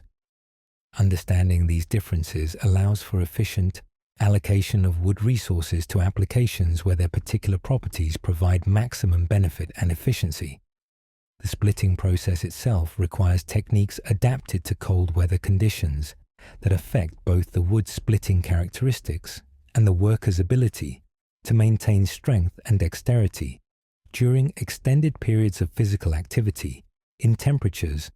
that challenge the body's ability to maintain adequate warmth in extremities that perform the detailed work required for efficient fuel preparation. Hardwood splits with clean breaks that create pieces ideal for banking fires that must burn slowly and steadily through long periods without attention, while softer woods produce kindling and quick-burning fuel that serves for rapid heating when immediate warmth is needed, or when cooking fires must reach specific temperatures quickly for food preparation that cannot wait for slow-burning fuel to reach adequate heat levels. The rhythm of splitting work creates its own warming effect through the physical activity involved in swinging the splitting axe and manipulating wood pieces that must be positioned properly to achieve clean breaks without wasting energy on ineffective strikes that fail to split the wood or create pieces of inappropriate size for their intended heating applications. Stacking the split wood requires organization systems that balance accessibility with protection from moisture and wind that could affect the wood's burning characteristics or make it difficult to handle when fuel must be moved quickly from storage areas to heating fires that demand immediate attention during periods when inadequate fuel could allow dangerous temperature drops in interior spaces. The woodpile grows through accumulated effort that represents security against future fuel shortages and provides visible evidence of successful preparation for ongoing heating needs that will continue throughout the remaining winter months when fuel gathering may become impossible due to weather conditions that prevent safe outdoor work or access to wood sources that require travel through dangerous terrain. Different wood types receive separate storage areas organized according to their intended uses, with quick-burning kindling kept in easily accessible locations, while longer-burning hardwood is positioned for efficient transport to fires that require sustained heat output over extended periods. This organization reflects understanding of heating systems and fuel characteristics that develops through experience with the demands of maintaining adequate interior temperatures under extreme conditions. The satisfying thud of axe blade meeting wood provides acoustic feedback that helps guide the splitting process while creating sounds that speak of productive work and preparation for ongoing survival needs. The rhythm of this work becomes meditative, helping pass time while producing essential results that directly support the heating systems upon which life depends during the extended period,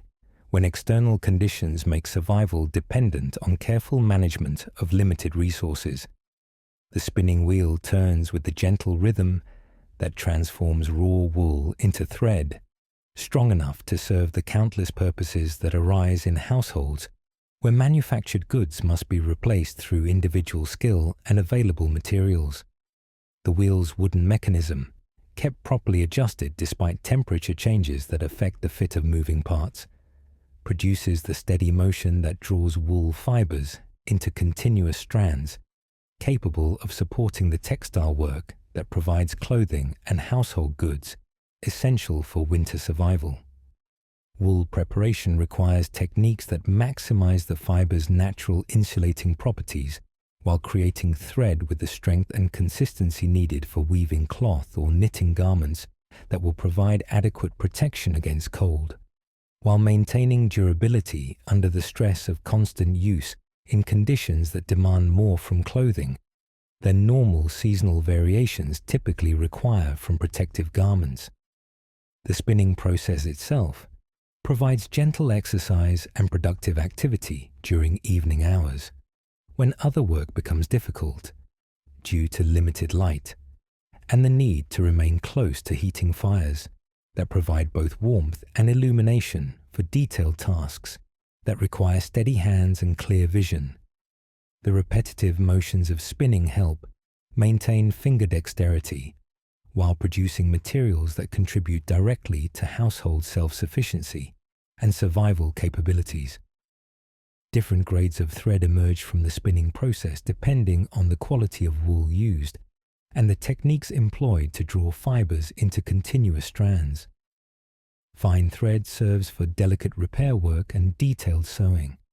while heavier thread provides strength needed for construction of garments that must withstand the stress of extended wear under challenging conditions that test every aspect of clothing construction and durability. The finished thread receives careful winding onto wooden spools or balls that protect it from tangling, while keeping it readily available for immediate use in sewing projects that cannot be delayed when clothing repair becomes necessary to maintain adequate protection against cold. The storage systems for thread reflect the same organizational principles that govern other household supplies, balancing accessibility with protection from damage or loss. Thread colors depend on natural dyes that were prepared during warmer months, when plant materials provided pigments that could be processed and stored for use during winter months, when dyeing activities become impossible due to the extended processing time and large quantities of water required for proper dye preparation and application to finished thread or completed textile products. The social aspects of spinning work create opportunities for shared activity among women whose skills complement each other in the various processes involved in transforming raw wool into finished textiles that serve essential household needs.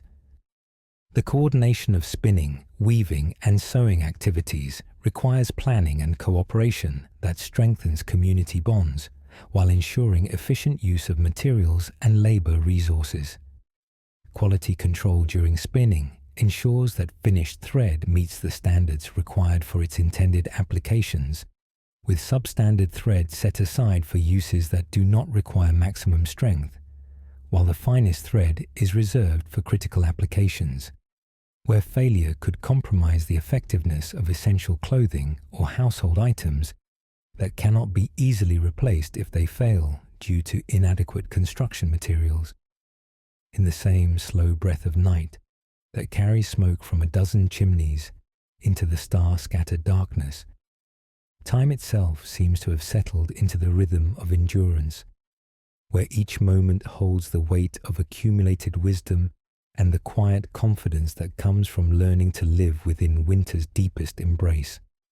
The urgency that marked the first weeks of extraordinary cold has transformed into something more patient, more deliberate, as communities have discovered not just how to survive, but how to find grace within the boundaries that extreme weather has drawn around their daily existence. You imagine yourself standing at the edge of the village in the pale light of early morning, watching the smoke rise straight up in columns that speak of still air and settled weather patterns. Each chimney marking a household that has learned to read the language of fire and fuel with the fluency that comes only from months of practice. The snow beneath your feet holds the crystalline hardness that forms when cold penetrates so deeply that individual flakes lose their delicate structure and become part of a surface that supports weight, while reflecting light in ways that transform the familiar landscape into something both beautiful and otherworldly. From this vantage point, the scattered houses appear as islands of warmth in a sea of white that extends beyond the horizon, their windows glowing with the steady light that speaks of lives continuing despite circumstances that have tested every assumption about comfort and security. The paths between houses trace dark lines through the snow, worn smooth by the daily passage of neighbors who have learned that survival depends not just on individual preparation, but on the invisible networks of mutual support that connect each household to the larger community of shared knowledge and resources. Moving along these paths, you sense the accumulated wisdom that has developed through months of adaptation, where techniques once considered emergency measures have become the natural rhythm of daily life, and where the extraordinary has transformed into the routine through repetition and refinement. Scraping frost from the interior surface of windows has become as automatic as breathing, the wooden paddle moving across glass in patterns that reveal the night's thermal history, written in crystalline formations that grow more elaborate as the weeks pass and interior moisture finds new ways to express itself against surfaces that remain at outdoor temperatures despite the fires that burn steadily throughout the dark hours. The ice comes away in thin sheets that melt immediately when brought near the fire's warmth, providing small amounts of pure water that supplement the daily supplies gathered from sources that remain liquid, despite the cold that has penetrated everything else in the landscape surrounding the protected spaces where human life continues its patient persistence. Each scraping motion removes not just the frost, but also the visual barrier that separates interior warmth from exterior cold, creating clear patches through which the morning light can enter and begin its daily work of providing illumination that supplements the firelight and helps establish the rhythm of activities that will carry the household through another day of winter's extended presence. The cleared glass reveals details of the outside world that change subtly from day to day as wind redistributes snow and creates new configurations in the landscape that has become as familiar as it is alien, transformed beyond recognition, yet still containing the underlying structure of paths and landmarks that exist now only in memory and careful navigation by those who remember what lies beneath the white expanse. Through these cleared patches, the quality of morning light provides information about weather conditions and the likelihood that the day will offer opportunities for outdoor work or require remaining close to heat sources and protected spaces where temperature control remains possible. Through careful management of fuel and air circulation systems that have been refined through months of constant adjustment and improvement, the wooden bucket sits in its accustomed place near the door, its metal bands expanded slightly in the warmth that radiates from the fire, while its contents display the thin skin of ice that forms whenever temperatures drop during the night hours, despite the proximity to heat sources that work constantly to maintain adequate interior temperatures. Breaking through this delicate ice layer with a wooden spoon creates small sounds that have become part of the morning's familiar symphony, joining the snap of expanding timber and the soft whisper of settling coals to form the acoustic environment that marks the transition from night's deep cold to day's relative warmth. The water beneath the ice moves sluggishly, its temperature hovering at the precise point where liquid and solid states exist in delicate balance, requiring only slight temperature changes to shift from one form to the other, in transformations that demonstrate the narrow margins within which comfort and utility exist during the extraordinary conditions that have persisted for months beyond anyone's memory of previous harsh winters. Lifting water from the bucket with a wooden dipper reveals the liquid's reluctance to flow normally, its consistency changed by the cold in ways that affect every aspect of its use from cooking to cleaning, requiring adjustments in technique and timing that have become second nature through repetition and necessity. The dipper itself, carved from hardwood that has served this purpose for years,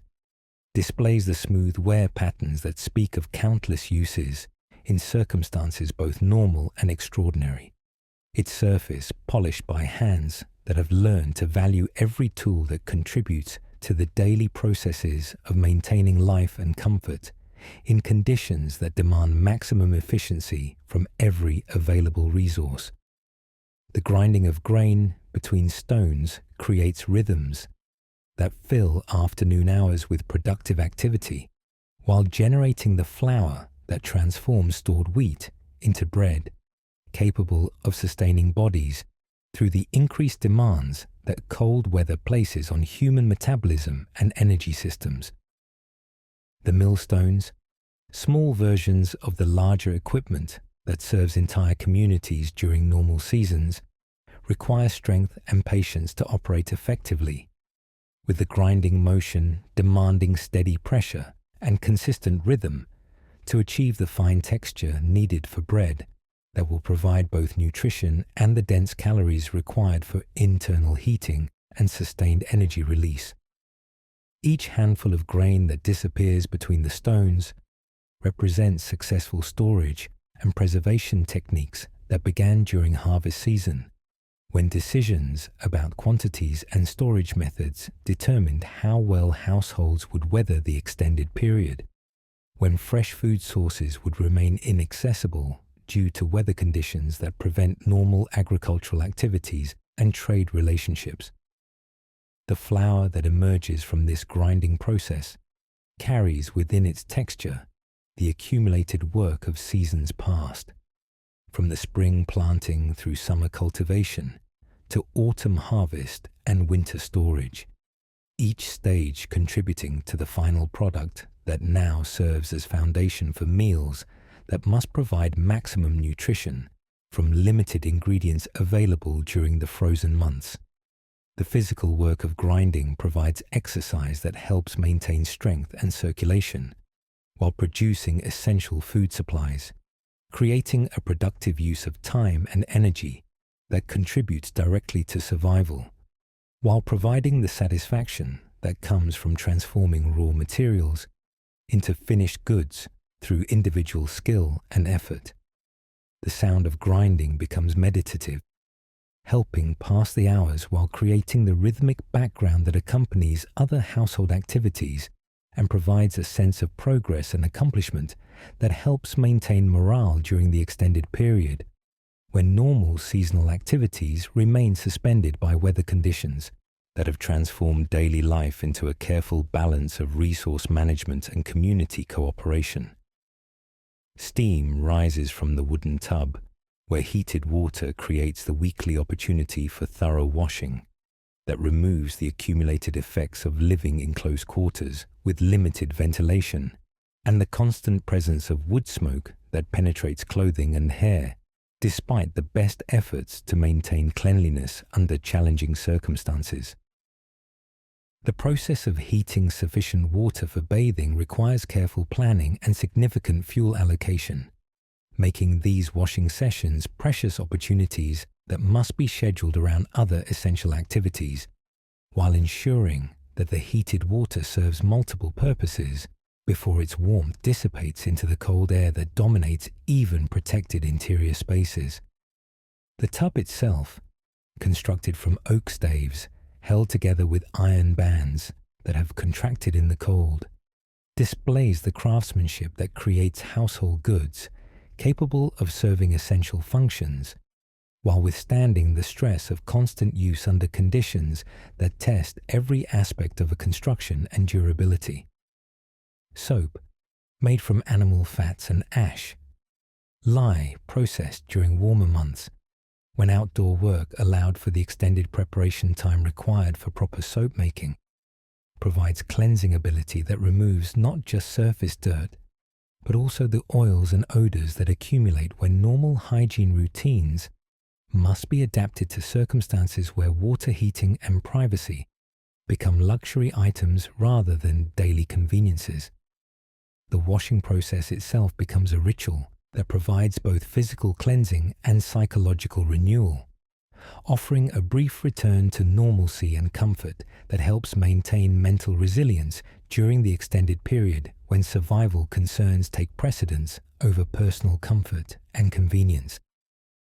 Privacy for bathing requires coordination among household members who must balance individual needs with the practical requirements of maintaining heated water and ensuring that the warming effect of the bath contributes to overall interior heating, rather than representing pure luxury that cannot be justified when fuel conservation determines the difference between adequate warmth and dangerous cold. The clean feeling that results from thorough washing provides benefits that extend beyond simple hygiene to include improved morale and a sense of personal dignity that helps maintain psychological health during circumstances that could easily overwhelm mental resilience if basic human needs for cleanliness and comfort are completely abandoned in favor of pure survival focus. The loom stands in the corner where morning light provides adequate illumination for the detailed work of transforming spun thread into cloth that will serve essential household needs, while providing productive activity during the long hours when outdoor work becomes impossible. Due to weather conditions that confine most activities to interior spaces heated by fires that must be tended constantly to maintain adequate temperatures, the wooden frame, constructed with joints that remain tight despite temperature changes that affect the expansion and contraction of different materials, demonstrates the engineering principles that create furniture capable of serving complex functions while maintaining stability and precision under varying environmental conditions. Thread tension across the loom requires constant adjustment as temperature and humidity changes affect the behavior of wool and linen fibers that respond to atmospheric conditions in ways that influence the weaving process and the quality of finished cloth produced through techniques that demand both skill and patience to achieve satisfactory results. The shuttle moves back and forth with practiced rhythm, carrying weft threads through warp threads in patterns that create fabric suitable for specific purposes, ranging from rough cloth for everyday garments to finer weaves intended for items that require durability, combined with comfort for extended wear under challenging conditions. Each pass of the shuttle represents progress toward completing cloth that will contribute directly to household self-sufficiency and the ability to maintain adequate clothing supplies when replacement garments cannot be obtained through normal trade relationships that have been suspended by weather conditions that prevent travel and commercial activities. The weaving process itself provides meditative activity that helps pass time while producing tangible results that demonstrate progress and accomplishment, creating psychological benefits that support mental resilience during the extended period when normal social activities and entertainment options remain limited by circumstances that focus attention on essential survival activities and resource conservation. Different thread colors create patterns in the cloth that provide visual interest and beauty within the practical framework of producing necessary household goods, demonstrating that aesthetic considerations can coexist with purely functional requirements even during circumstances that seem to demand complete focus on survival needs at the expense of comfort and visual pleasure. Hours pass in the steady rhythm of domestic activities that have evolved to extract maximum efficiency and comfort from the limited resources available during the extended period, when normal supply chains and seasonal patterns have been disrupted by weather conditions that continue to test every aspect of a community organization and individual adaptation. The afternoon light, filtered through windows that display elaborate frost patterns despite interior heating efforts, creates a gentle illumination that supplements firelight and allows for detailed work that requires good vision and steady hands to accomplish effectively within the temperature constraints that govern all indoor activities. Temperature gradients within the living space create zones of different comfort levels that influence the arrangement of activities and the positioning of furniture and work areas to take maximum advantage of heat sources, while maintaining access to natural light that provides both practical illumination and psychological benefits that help maintain mental health during the challenging circumstances. The fire burns with the steady confidence that comes from months of experience with fuel selection and burning techniques that maximize heat output while conserving precious wood supplies that must last through the remaining winter months. When gathering additional fuel may become impossible due to weather conditions that prevent safe outdoor work and travel to wood sources that require venturing beyond the protected areas immediately surrounding the dwelling. Cooking activities coordinate with heating needs to ensure that fuel burned for food preparation also contributes to interior warming, creating efficient systems that serve multiple purposes simultaneously while avoiding waste of resources that cannot be easily replaced when normal supply sources remain inaccessible due to transportation difficulties created by snow accumulation and extreme temperature conditions. The aroma of cooking food fills the interior space with scents that provide psychological comfort beyond their practical function of signaling meal preparation, creating sensory experiences that help maintain connection to normalcy and pleasure, despite circumstances that could easily focus attention exclusively on survival concerns at the expense of the small comforts that support mental resilience and community morale. The evening meal preparation has become a ceremony that transforms simple ingredients into nourishment, capable of sustaining both body and spirit through another night of cold that will test the heating systems and sleeping arrangements that have been refined through months of experimentation and adjustment to find the optimal balance between comfort and fuel conservation. Root vegetables that have spent the day in cold storage emerge from their protective environments to begin their transformation near the fire's heat, their surfaces gradually warming as they prepare to release the nutrition and energy that will support the night's metabolic needs and the body's ongoing effort to maintain adequate internal temperature despite external conditions that work constantly to draw heat away from living organisms. The cooking pot,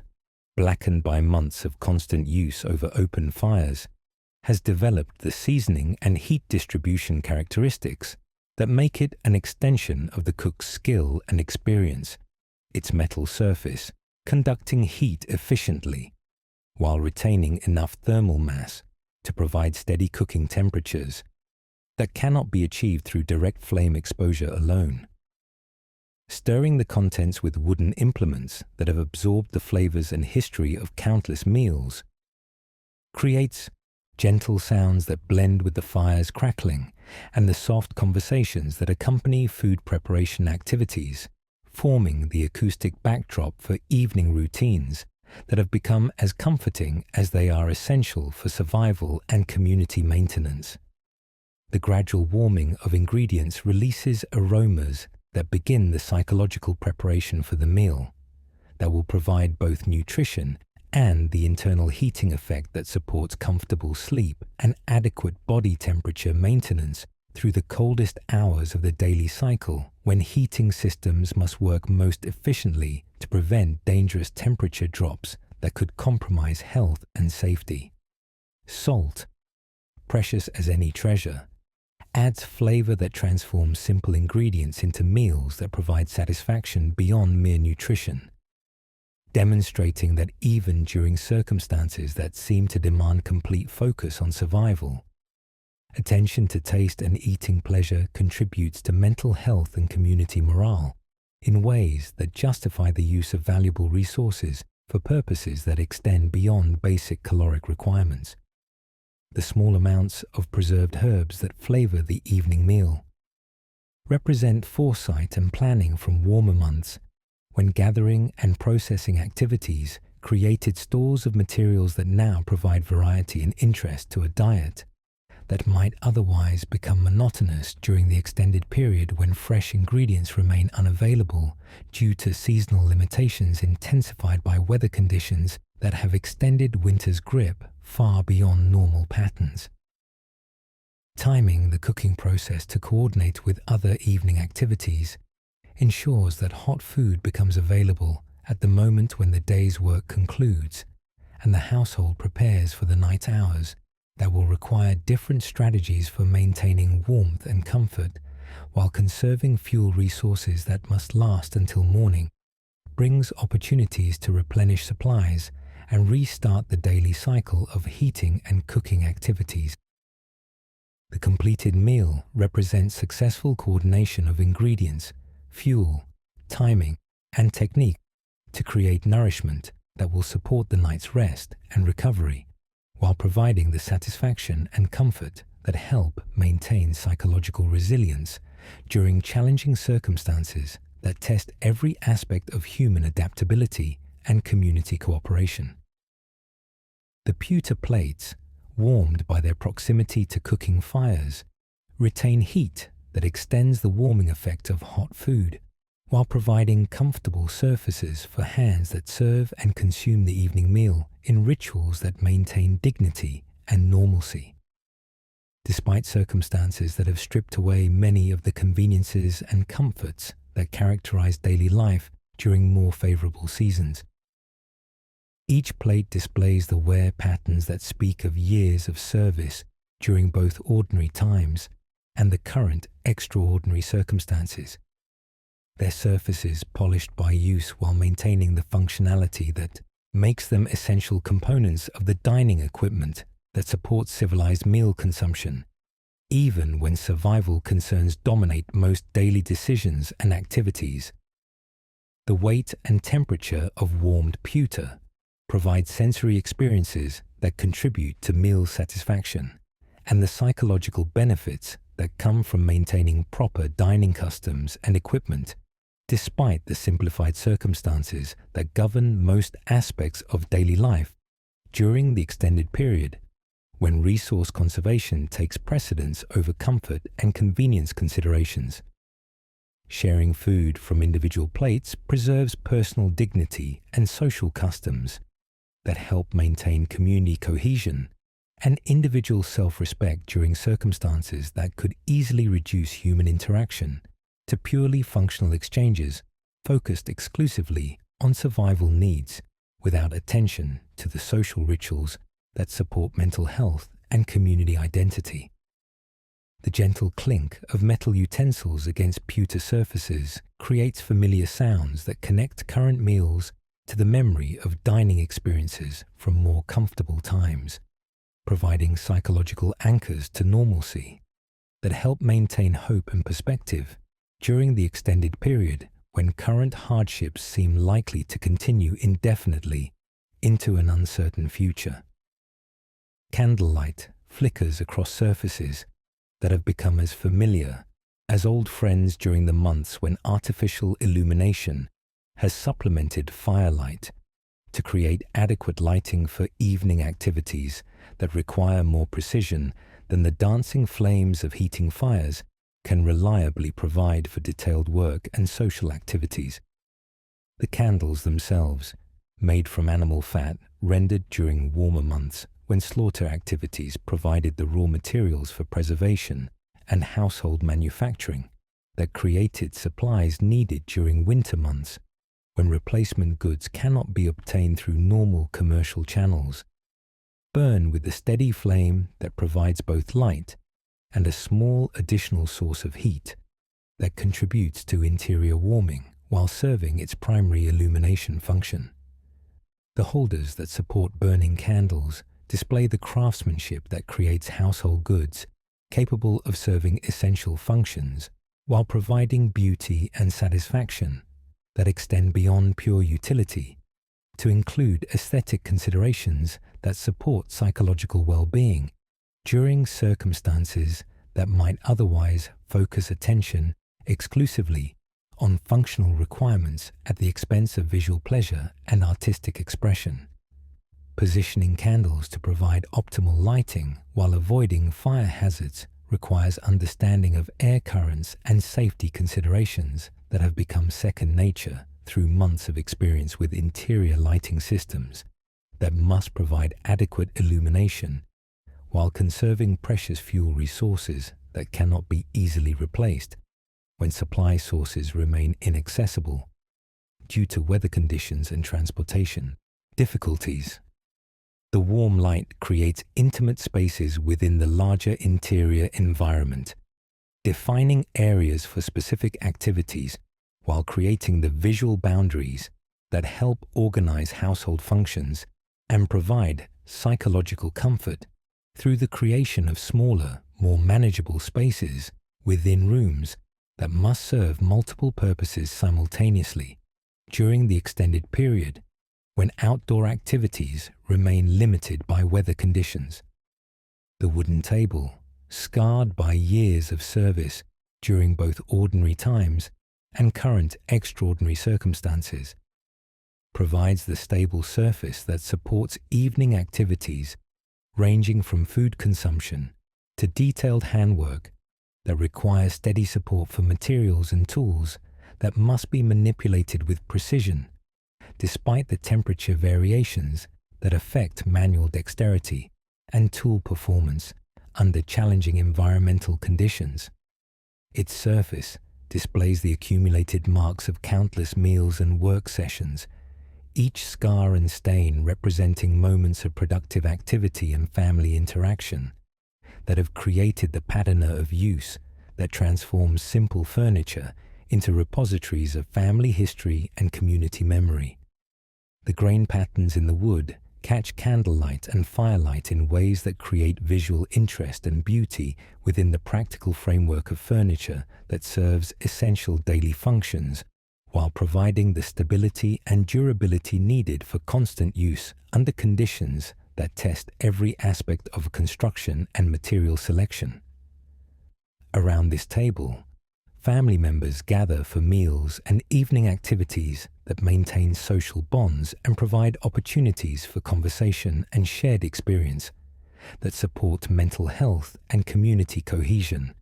during circumstances that could easily isolate individuals within their private concerns about survival and resource management. The height and proportions of the table facilitate comfortable use by people wearing the multiple clothing layers required for warmth,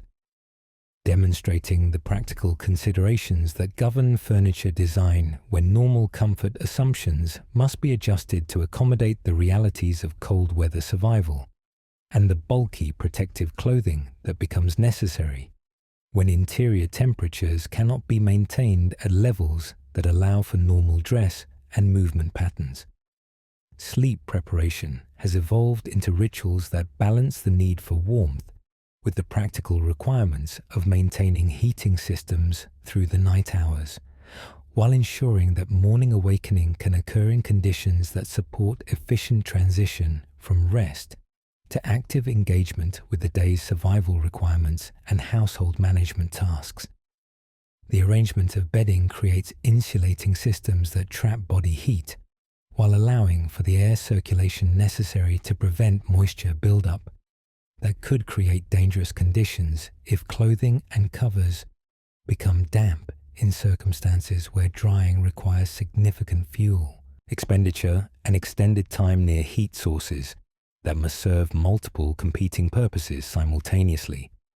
Heated stones, wrapped in cloth to prevent burns, while providing steady warmth that will last for hours after removal from fire heat, become bed companions that supplement body heat and create pockets of comfort that support restful sleep,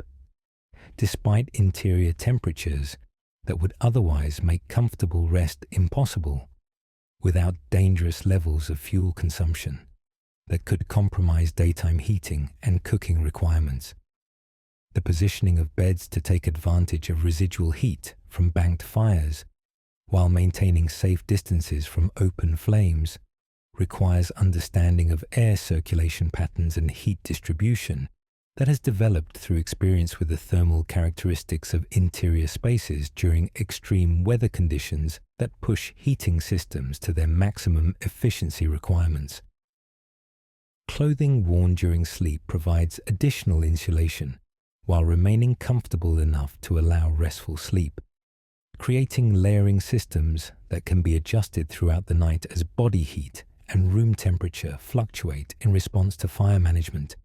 and the natural temperature variations that occur during the coldest hours when heating systems work hardest to maintain adequate interior conditions.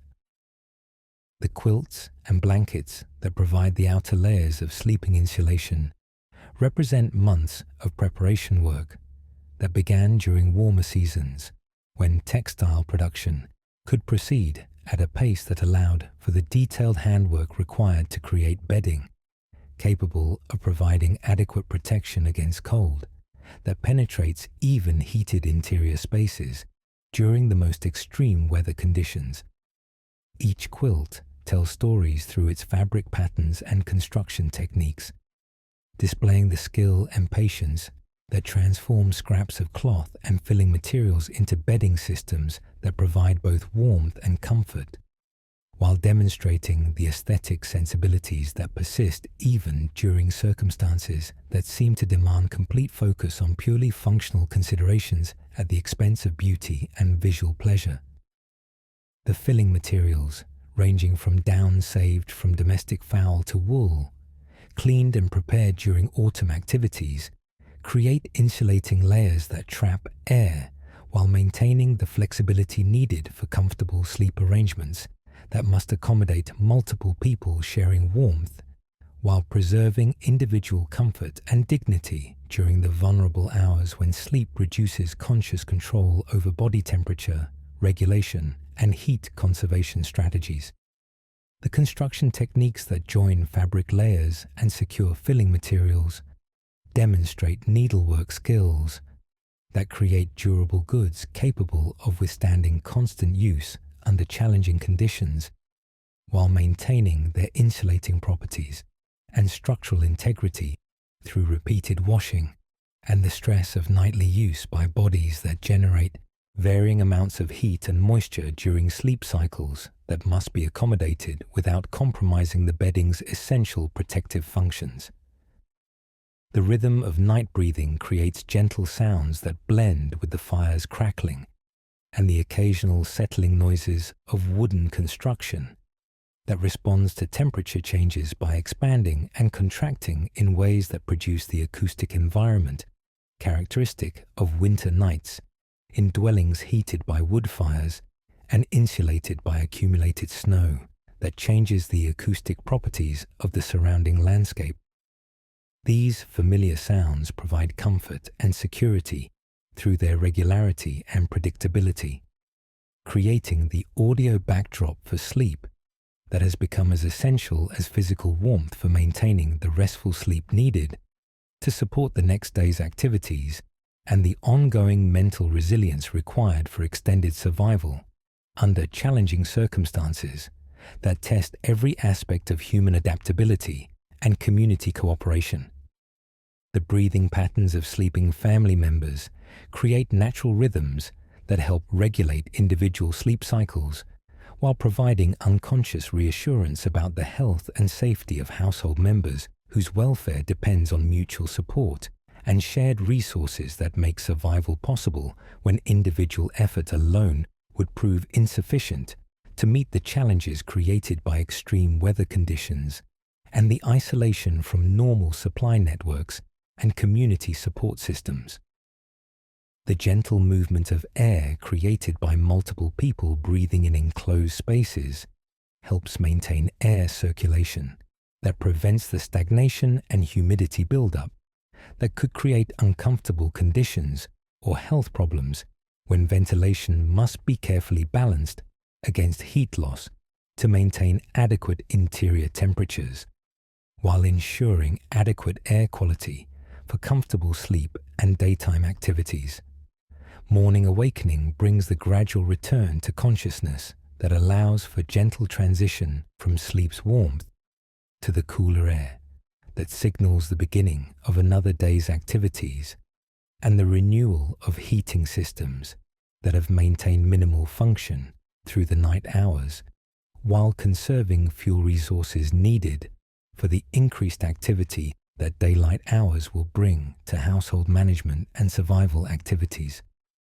The first movements test the effectiveness of sleeping arrangements and heating systems while providing the initial assessment of weather conditions and interior temperatures that will determine the day's priorities and the pace at which morning routines can proceed without compromising comfort or safety through premature exposure to conditions that require adequate preparation and protective measures. Breath visible in morning air provides immediate feedback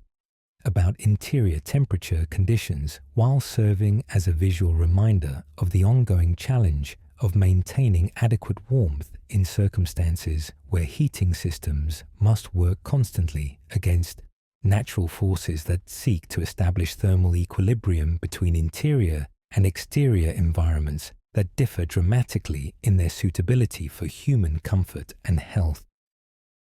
The process of emerging from protective bedding layers requires coordination and planning to minimize heat loss, while accomplishing the transition to active engagement with morning tasks that cannot be delayed, without affecting the day's productivity and the efficient use of daylight hours, when natural illumination supplements firelight and creates opportunities for detailed work that becomes difficult or impossible, when artificial lighting alone must provide adequate vision for precision tasks. The established patterns of winter survival have created their own form of contentment, where the mastery of essential skills and the successful adaptation to extraordinary circumstances generates a quiet satisfaction that comes from understanding exactly what each situation requires and possessing the knowledge and resources needed to meet those requirements with confidence and efficiency, born of experience and community cooperation that has transformed individual survival efforts into collective success that benefits every household member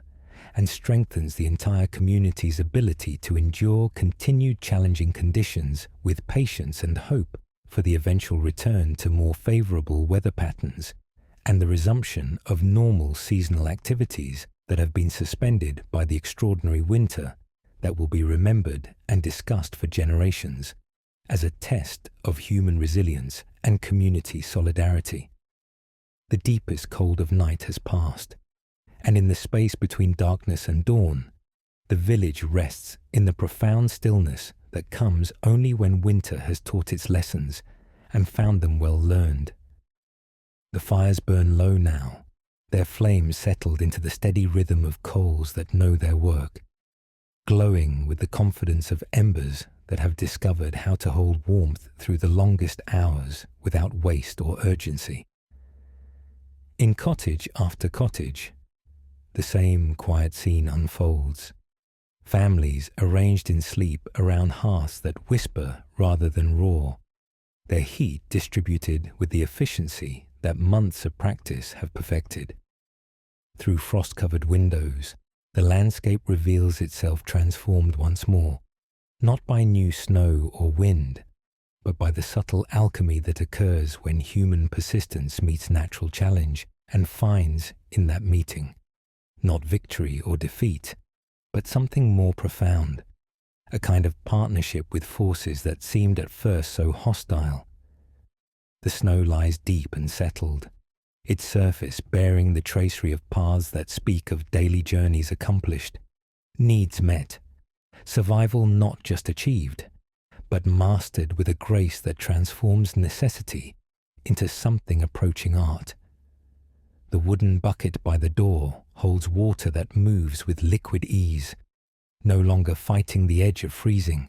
but accepting the temperature that heated stones and careful fire tending have maintained throughout the night. Steam no longer rises dramatically from every heated surface, but warmth flows steadily, predictably, from systems that have found their balance between fuel and comfort, between conservation and the deep human need for temperatures that allow the body to rest without constant vigilance against the cold. In the corner where the loom stands quiet, finished cloth waits in neat folds, each piece representing not just the transformation of thread into fabric, but the transformation of crisis into capability, of emergency measures into refined technique. The spinning wheel rests with its work complete for now, but ready, always ready, because readiness has become a way of being rather than a response to threat. The very air in these spaces has changed, no longer sharp with the desperate edge of survival,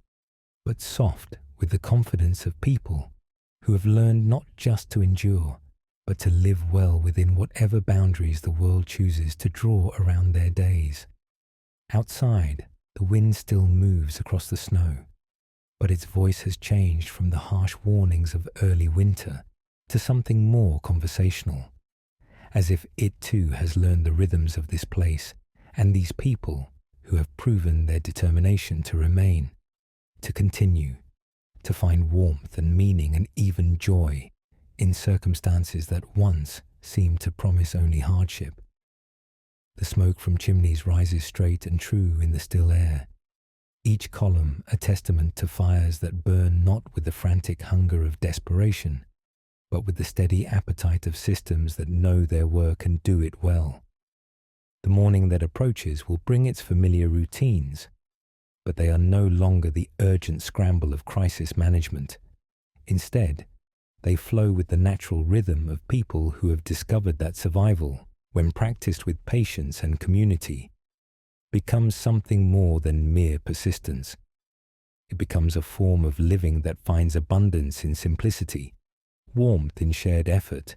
and contentment in the mastery of essential skills that connect each person to the fundamental rhythms of shelter, sustenance, and the deep satisfaction that comes from meeting challenge with competence born of experience. In the space between sleeping and waking, the village holds its breath not in fear, but in peaceful anticipation of another day that will bring neither surprise nor overwhelming demand, but simply the continuation of patterns that have proven themselves adequate to whatever winter can offer. The great cold that seemed so threatening has become familiar, manageable, even companionable in its way. A presence that has taught valuable lessons about the difference between comfort and necessity, between luxury and the deeper satisfactions that come from work well done and community well maintained. The pewter plates stacked near the fire hold the faint warmth of their position, ready for the morning meal that will come, not as desperate fuel for survival, but as nourishment for bodies that have learned to thrive in conditions that once seemed impossible to endure.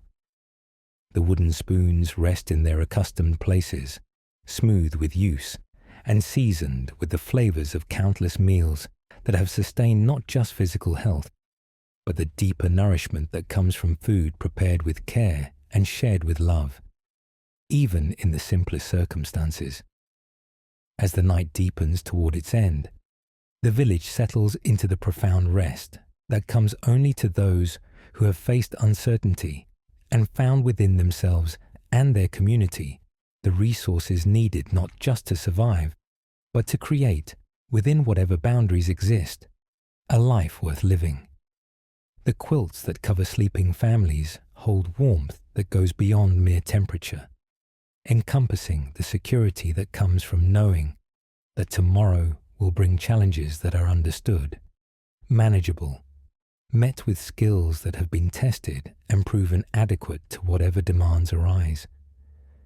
The fire settles deeper into its bed of coals, its light painting the familiar walls with the gentle glow that has become home's truest definition. Not a place of luxury or ease, but a space where warmth is maintained, where community gathers, where the essential work of living continues with patience and grace, regardless of what weather waits beyond the threshold. In this light, simple objects reveal their true nature as tools, not just of survival, but of civilization, maintained in its most fundamental form, the creation of human comfort and dignity within whatever circumstances the world provides. The last conscious thoughts of the evening drift not toward tomorrow's challenges, but toward gratitude for lessons learned, for community discovered, for the deep satisfaction that comes from proving, day after day, that human ingenuity and mutual care can create warmth and meaning in any season. Sleep comes easily to those who have learned to live fully within each day's possibilities, who have discovered that contentment comes not from the absence of challenge,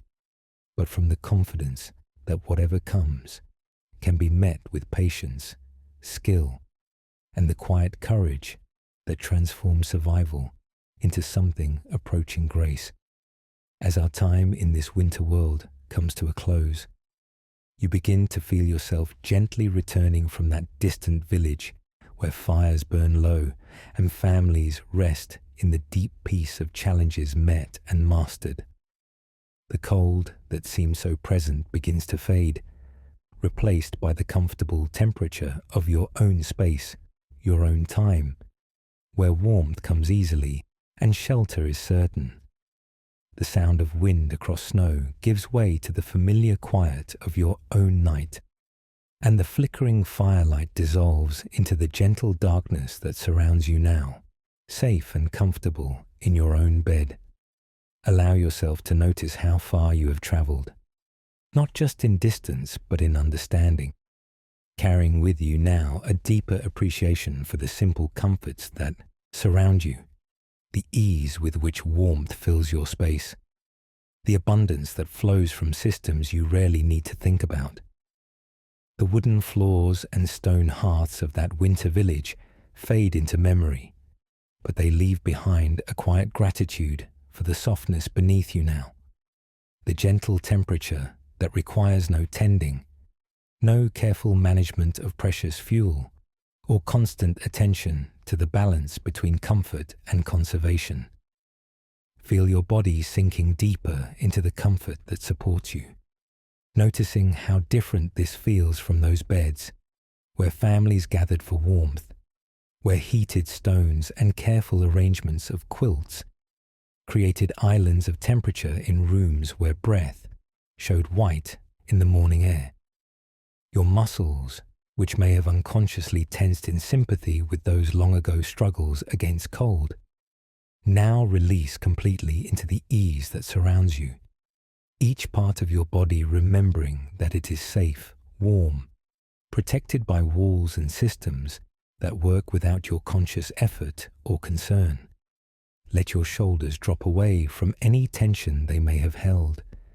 feeling them settle into the softness beneath you, with the complete relaxation that comes when safety is certain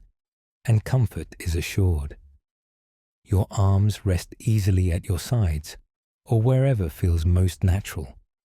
no longer needing to hold close to conserve warmth or reach for tools and supplies that meant the difference between comfort and hardship. The muscles of your back spread wide against whatever supports you, releasing the memory of huddling close to fires or moving carefully through spaces where every step was planned to conserve energy and maintain heat. Your legs stretch out in whatever position brings you the most comfort, no longer wrapped in layers of wool and cloth or positioned to share warmth with others in the careful arrangements that made sleep possible when cold pressed against every surface. Feel how easily they rest, how completely they can relax when there is no need to maintain circulation against numbing cold, or prepare for the quick movements that winter survival demanded. Even your feet, perhaps remembering those wooden shoes stuffed with straw and wrapped against the cold, now rest in perfect comfort, warm and easy, requiring nothing from you but the simple pleasure of complete relaxation. Your breathing slows naturally as you settle more deeply into this comfort, each breath coming easier than those visible clouds that marked every exhalation in that world of constant cold. The air you breathe now is perfectly warm, perfectly comfortable, requiring no effort to warm it in your lungs or consideration of the precious heat that each breath might carry away from your body. Feel how effortlessly your chest rises and falls, how naturally the rhythm establishes itself when there is no need to breathe carefully to conserve warmth or time. Inhalations to coordinate with the work of maintaining fires and managing the countless details that survival required. Each breath brings you deeper into the peace that comes when all needs are met without effort, when comfort surrounds you like the warmth of a perfectly tended fire, but without any requirement for tending, any need for attention or management, or the careful balance of resources that made warmth possible in that distant time and place. Your breathing becomes a gentle tide that carries you further from the memory of effort and closer to the effortless rest that waits for you now, as natural and reliable as the systems that maintain perfect temperature around you without any thought or work on your part. The rhythm of your breath creates its own peaceful pattern, like the sound of settling coals in a well-banked fire, but even gentler, even more predictable, a sound that comes from your own body's wisdom about rest and restoration. Each exhalation releases not just air, but any remaining tension, any echo of the vigilance that survival once required, leaving you more completely relaxed with every breath, more deeply settled into the comfort that needs no maintenance, no careful attention, no planning or preparation or conservation of precious resources. Let sleep come gently now, as naturally as warmth flows through your comfortable space, as easily as breath moves through your relaxed body. There is no need to work for sleep, no need to arrange careful systems or balance competing needs or manage limited resources to create the conditions that allow rest. Sleep is simply here, available to you as easily as the warmth that surrounds you, as reliable as the comfort that supports you, as natural as the breathing that continues without any effort or attention from your conscious mind. Feel yourself drifting towards sleep, like settling into the perfect temperature, that moment when warmth is so complete and so natural that you forget it exists, when comfort becomes simply the way things are rather than something that requires maintenance or attention. Your body knows how to rest completely when safety is certain and comfort is assured, just as it knows how to breathe without conscious direction, how to maintain its temperature without effort, how to restore itself through the deep rest that comes when all needs are met and all systems work in perfect harmony. Allow the last traces of that winter world to fade into the gentle darkness behind your closed eyes, carrying with you only the peaceful satisfaction that comes from understanding how precious and how simple true comfort can be. The village sleeps now in its own deep peace. The fire's banked and burning steadily, the family's warm and safe, and you sleep here in your own time and place, surrounded by ease that asks nothing from you but the simple acceptance of rest that comes as naturally as breathing, as gently as the settling of coals into their steady glow, as peacefully as snow falling on a landscape that has learned to hold both challenge and comfort in perfect, quiet balance. Sleep comes now like the gentlest warmth, surrounding you completely, asking nothing, offering everything, as natural and necessary as the breath that continues its peaceful rhythm, carrying you deeper into rest with each gentle exhalation, each moment of letting go, each step further into the deep, comfortable darkness where sleep waits with infinite patience and perfect peace.